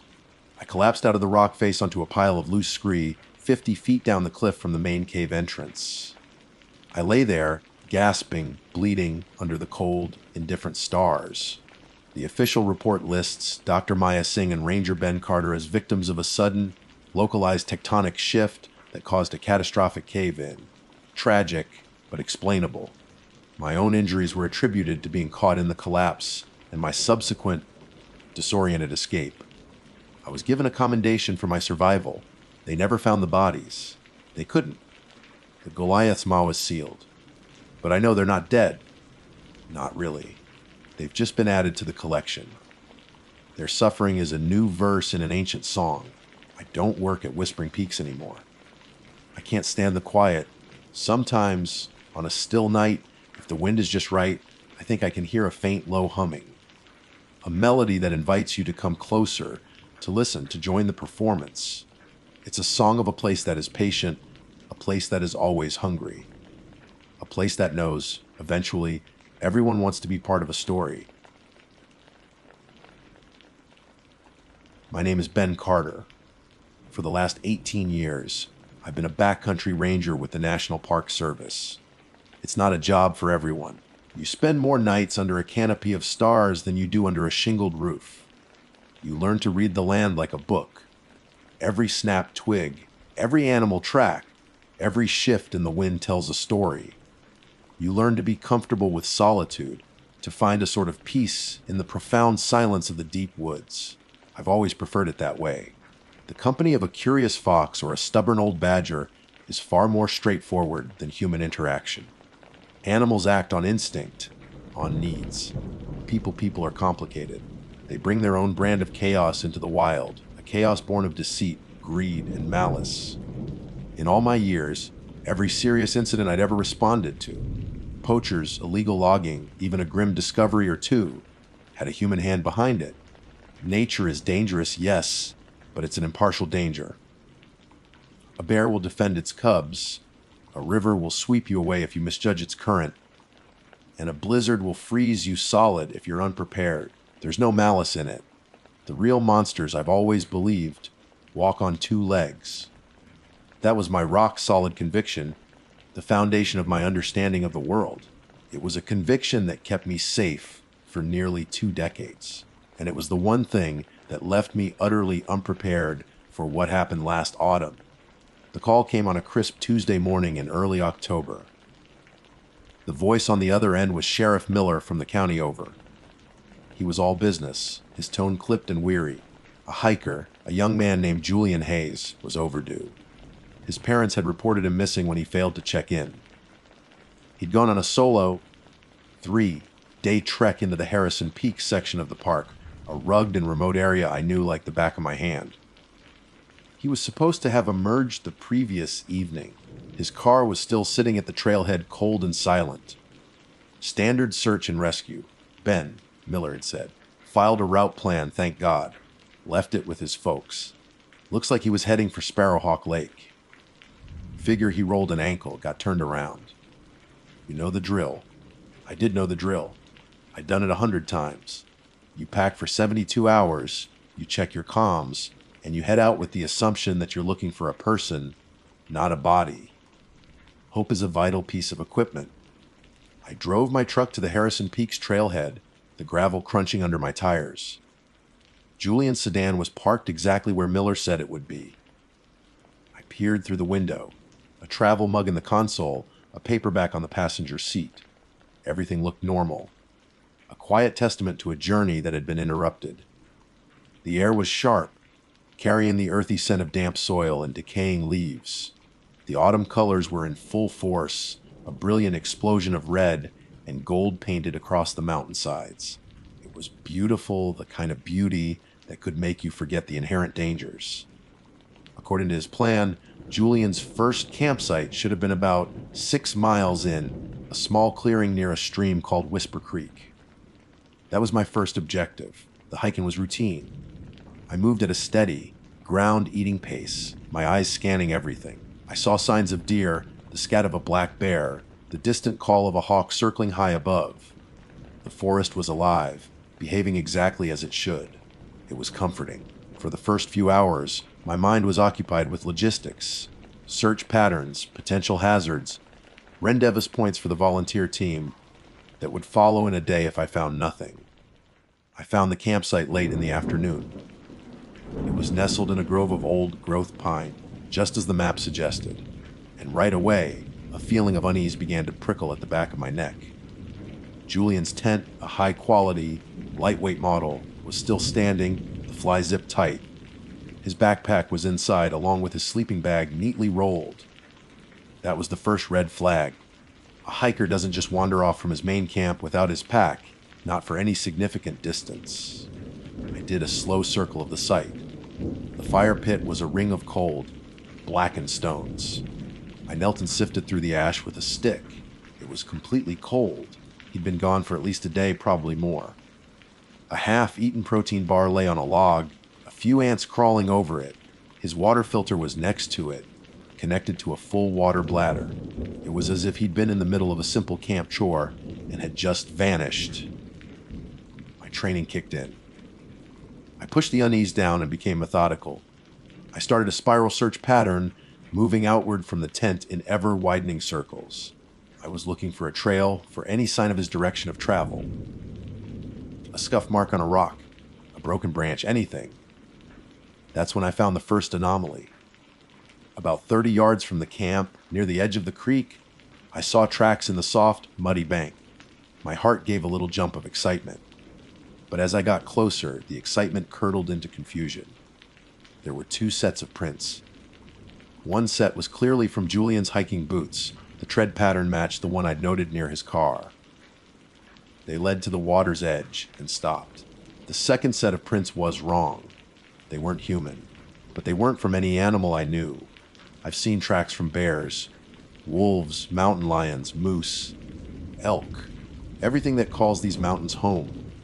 These were different. They were large, about the size of a bear's hind paw, but they were long and narrow. They had 3 distinct, slender toes, each ending in a mark that suggested a wicked-looking claw. But it wasn't the shape that was most disturbing. It was the pattern. They were bipedal. The tracks walked on 2 feet, with a stride almost as long as my own. They walked right up to the edge of the creek, directly beside Julian's final boot print, and then they were gone. There were no prints leading away on either side of the creek. It was just his prints to the edge, these other prints beside them. And then nothing. My mind immediately started scrambling for a rational explanation. A prank. Someone on stilts with fake feet. It seemed absurd, ridiculously elaborate for a prank in a place this remote. Could it be a bird? A huge heron, maybe?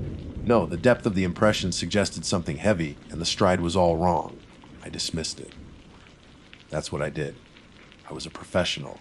I was a man of logic. I was looking for a lost hiker, and the most likely scenario was that he had fallen into the creek. Maybe he was delirious from hypothermia and shed his gear. It happens. The strange tracks were a distraction, a weird coincidence. I logged them in my notebook, took a photo, and forced myself to move on, focusing on the creek. I spent the next 2 hours working my way downstream, scanning the banks, checking log jams and deep pools. The sun began to dip below the peaks, casting long, distorted shadows through the trees.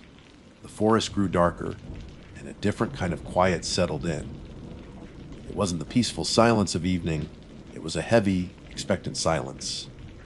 The normal chatter of birds and squirrels had faded away. The air grew still and cold. The feeling of being watched returned, stronger this time, a palpable pressure on my skin. I told myself it was just the solitude getting to me, the stress of a search. But I couldn't shake it. Every rustle of leaves sounded deliberate. Every shadow seemed to hold a shape just beyond the edge of my vision. As twilight bled into true dark, I knew I had to make a decision. Pushing on in the dark in this terrain was foolish. The best course was to return to Julian's camp, use his tent for shelter, and resume the search at first light. Walking back to the campsite was one of the longest hikes of my life. I kept my headlamp beam cutting a tight circle in front of me, resisting the urge to sweep it wildly into the oppressive darkness on either side. The silence was absolute now. Not a cricket, not a frog, not even the whisper of the wind. It felt like the entire forest was holding its breath. When I finally saw the faint silhouette of the tent, I felt a wave of relief. but it was short-lived. As my headlamp beam washed over the clearing, it caught something that wasn't there before. Hanging from a low, hanging pine branch, directly over the fire pit, was Julian's compass. It was suspended by its own lanyard, swinging ever so slightly in a breeze I couldn't feel. It was perfectly clean, glinting in the light of my lamp. My blood ran cold. It hadn't been there when I left. I was certain of it. I had surveyed every inch of that campsite. Someone or something had come back while I was gone. They had entered the clearing, a place I had just been, and left this token. This marker. I stood frozen for a full minute, my light fixed on the gently swaying compass. My mind was no longer searching for rational explanations. The human threat theory was cracking, splintering under the weight of the impossible. Poachers don't play games like this. A killer wouldn't be so theatrical. This was something else. This was a message, and as I stood there, rooted to the spot in that suffocatingly silent forest, a sound finally broke the stillness. It came from the deep woods behind the tent, a low, guttural noise that started as a click and then stretched into a long, wet, scraping sound. It was the sound of something sharp being dragged slowly across stone. And it was getting closer. There's no training for a sound like that. In all my years, I'd heard the forest's entire symphony. The scream of a mountain lion, the warning cough of a bear, the unnerving howl of a wolf pack. This was none of those. This was alien. The scraping, clicking sound vibrated through the soles of my boots, a deep, resonant noise that spoke of weight and deliberate, unhurried movement. My hand, acting on pure instinct, went to the heavy, duty knife sheathed at my hip. My sidearm was locked in my truck, a decision I was now regretting with every beat of my heart. A gun, I had always reasoned, was for people. My knife was for the wild, and in that moment, I had no doubt what I was facing belonged to the wild. My headlamp beam sliced through the darkness, darting past the tent towards the wall of trees where the sound originated. The scraping stopped. The silence that followed was somehow worse, pregnant with threat. I stood rigid, my knuckles white on the handle of my knife, straining my ears. Every nerve was screaming at me to run, to get out of the clearing, to not be a stationary target. But where would I go? Fleeing blindly into the pitch, black wilderness was a death sentence. A twig snapped. It was close, frighteningly close, just beyond the reach of my light, in the inky blackness between two massive ponderosa pines. I swung the beam towards the sound. At first, I saw nothing but bark and shadow. Then, I saw it. It wasn't the whole thing, just a part. It was a limb, long and impossibly thin, like a branch from a dead tree, and it was slowly retracting back into the darkness. It was the color of wet river stone, a sickly, pale gray that seemed to absorb the light. At the end of it, 3 long claw-like digits curled, and I saw what had made the sound. One of the claws, black and obsidian sharp, was dragging against the granite face of a boulder I hadn't even realized was there. My breath hitched in my throat. My mind, my logical, ranger-trained mind, was frantically trying to file this away, to categorize it. A bear with mange. A malformed deer. Nothing fit. The limb was too long, the movement too fluid, too intelligent. It had been watching me. It had placed the compass. Now it was revealing itself. That's when it moved again. It stepped out from behind the trees. The word tall doesn't do it justice. It was elongated, stretched, as if a normal creature had been pulled and distorted. Its head was small and narrow, set atop a long, sinuous neck. I couldn't make out any features, no eyes or mouth, just a smooth, pale surface that reflected my headlamp's beam with a dull sheen. It stood on 2 legs that were jointed like a bird's but bent forward at the knee, giving it a perpetually crouched stance even as it towered over me. It was emaciated, its gray skin stretched tight over a skeletal frame, and it was silent. It moved with a predator's grace that defied its grotesque form. For a moment, we were frozen in a tableau, the thing in the shadows, and me in my small circle of light, a terrified man holding a knife that suddenly felt like a toothpick. Then it took another step, its 3-toed foot landing on the pine needles with an unnerving lack of sound that broke the spell. I didn't scream. I didn't think. I just ran. I abandoned the camp, abandoned Julian's gear, and plunged into the darkness, away from the creek, scrambling uphill into the thicker woods. I risked a single glance back. The creature was following. It wasn't running, it was loping, covering the ground with an easy, horrifying stride, its long arms swinging at its sides. Its pale form was a ghostly blot against the blackness, and my headlamp beam seemed to slide right off it. Panic gives you a burst of energy, but it's a sloppy, inefficient fuel. I crashed through underbrush, branches whipping at my face, my lungs burning. I had to get my wits back. I was a backcountry ranger. This was my terrain. I veered hard to the right, heading for a familiar ridge of jagged rock, a place with narrow gaps and steep drops, where I hoped its size would be a disadvantage. The forest was no longer my sanctuary. It was an accomplice to the thing hunting me, and it was toying with me. I would hear the scraping sound to my left, and I'd change direction, only to hear a sharp click from the trees directly in front of me. It was flanking me, hurting me. It was impossibly fast, and worse, it was quiet. The only sounds it made were the ones it wanted me to hear. Then I heard something that chilled me to the bone. A voice. Standard search and rescue. Ben. It was Sheriff Miller's voice, perfectly mimicked, echoing through the trees. It was tinny like a recording, but unmistakable. My blood turned to ice. It was a mimic. It was intelligent. You know the drill? The voice mocked, seeming to come from all directions at once. I stumbled, catching my foot on a root and sprawling hard onto the forest floor. My headlamp smashed against a rock, and the world plunged into absolute, terrifying darkness. The impact knocked the wind out of me. I lay there, gasping in the dirt, disarmed and blind. My knife was gone, knocked from my hand when I fell. I could hear it now, circling me in the dark, the soft, deliberate placement of its feet, the faint, wet sound of its breathing. I was finished. This was it. I scrambled backwards, my hands patting the ground desperately for my knife, for any kind of weapon. My fingers brushed against something hard and rectangular. Not my knife. A book. I shoved it into my jacket pocket without thinking and kept scrambling until my back hit the cold, solid face of a rock wall. A small overhang. A pathetic shelter, but it was all I had. I pressed myself into the shallow depression, trying to make myself as small as possible, and held my breath. The footsteps stopped. An eternity passed in the blackness. I waited for the final attack, for the feel of those claws. But it never came. Instead, after a minute that felt like a lifetime, I heard a new sound. It was the sound of Julian's voice, young and filled with terror, crying out a single word. Dad! The mimicry was flawless. It was a recording of his last moments. Then, the scraping sound resumed, slowly, deliberately, moving away from me, back in the direction of the camp. I didn't move for an hour, maybe 2. I sat there in the cold and the dark, shaking uncontrollably, until the first hint of dawn gray began to filter through the canopy. Only when I could make out the shapes of the trees around me did I dare to move.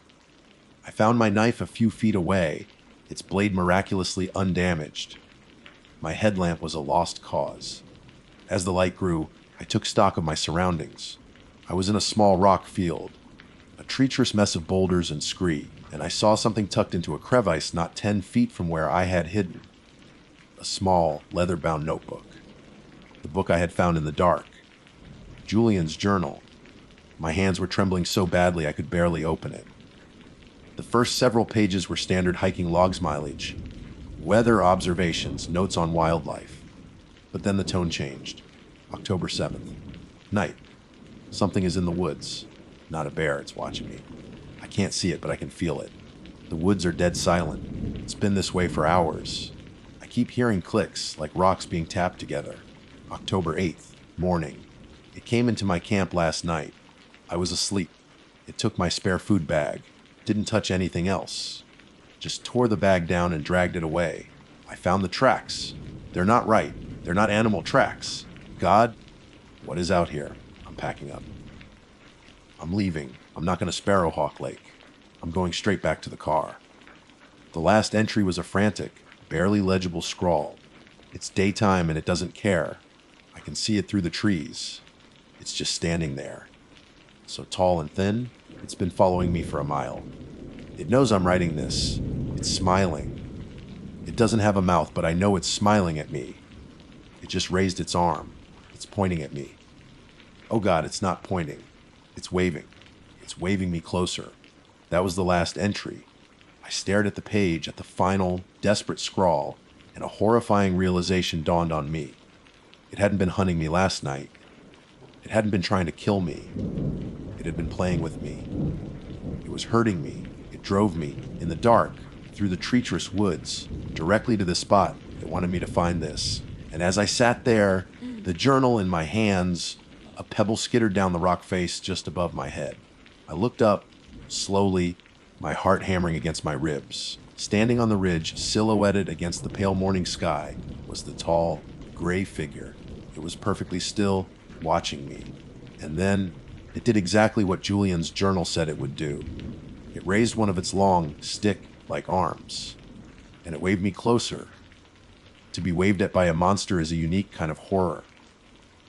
It's not an act of aggression, it's an act of ownership. That slow, deliberate gesture from the silhouette on the ridge was a summons, an invitation to a game where I was not a player, but the ball. My survival instincts, honed over 2 decades in the wilderness, were screaming at me to run, hide, climb, do anything but stay still.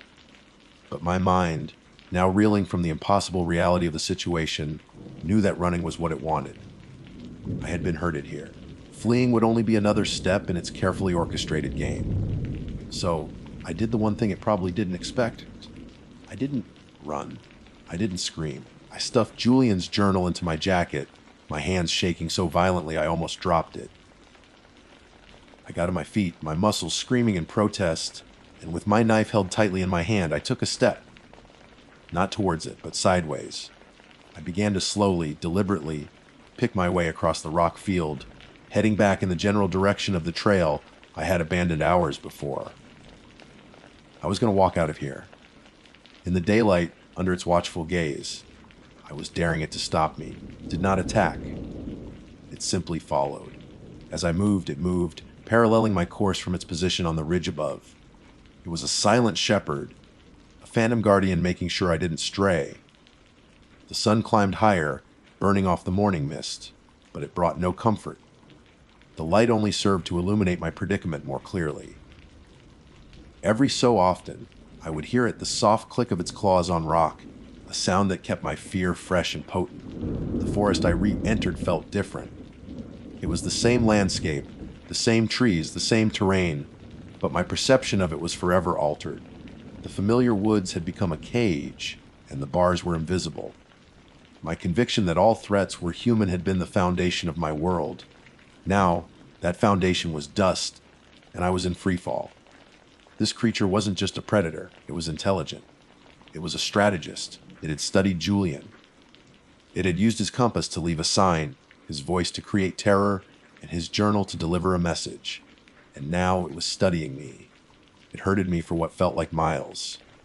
If I strayed too far to the left, a branch would snap loudly to my right. If I paused for too long, the scraping sound would begin closer than before, a grim reminder of its proximity. It was guiding me, funneling me toward a destination of its choosing. My hope of reaching the main trail dwindled with every step. This was its territory, its chessboard, and I was just a pawn. The path it forced me down grew wilder, more ancient. The trees were thicker here, their branches interwoven into a dense canopy that plunged the forest floor into a perpetual twilight. The air grew heavy and damp, smelling of rot and old stone. And then I saw it, the entrance to a cave, almost completely hidden by a curtain of hanging moss and gnarled roots. It was not a natural formation. The opening had been widened, the rock around it scored with deep, unnatural grooves. The same grooves a massive, 3-fingered claw would make. This was the destination. This was its lair. The mimic voice of Sheriff Miller echoed from the darkness within the cave. You know the drill, Ben. It was no longer a mocking taunt. It was a flat, dead command. I was to go inside.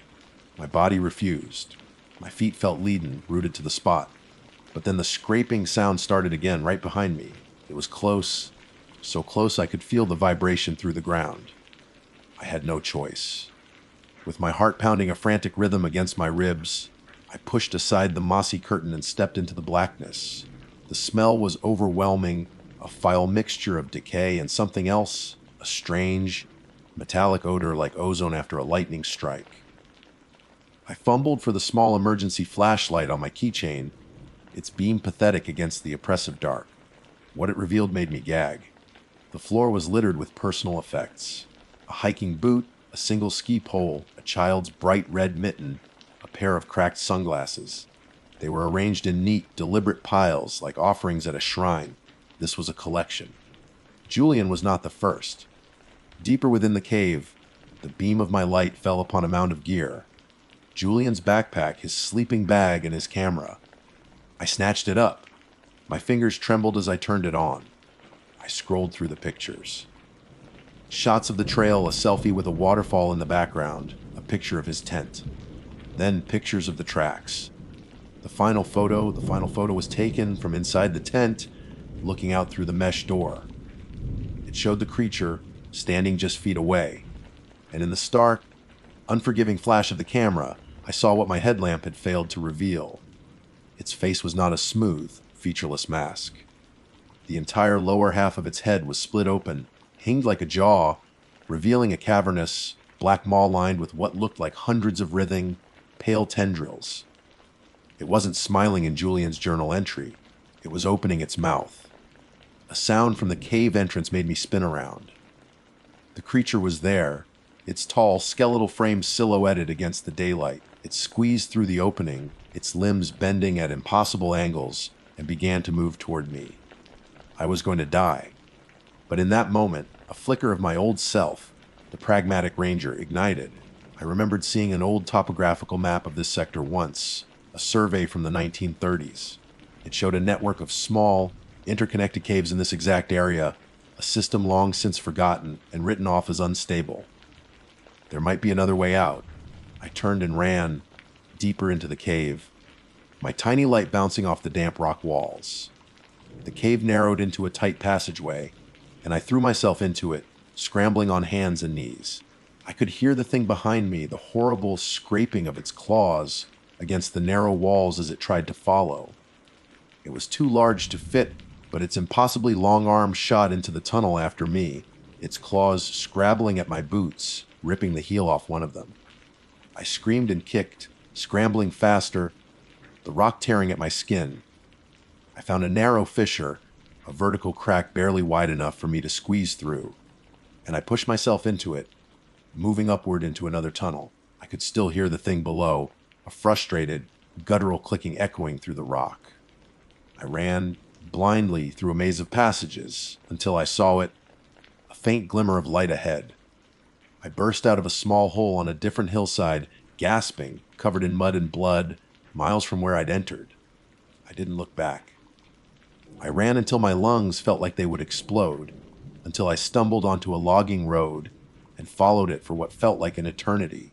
The official report states that Ranger Ben Carter suffered a severe psychological breakdown during a search and rescue operation, that I was found wandering, incoherent and suffering from exposure and dehydration. Julian Hayes is still listed as a missing person, presumed to have succumbed to the elements. The Harrison Peaks area was closed for the season due to unexpected seismic activity. My testimony was dismissed as the ravings of a traumatized mind. The camera and the journal were taken as evidence and were never seen again. I don't wear a ranger's uniform anymore. I live in a city now, surrounded by concrete and the noise of people, but I have never known a moment of peace. The silence of the deep woods was something I used to cherish.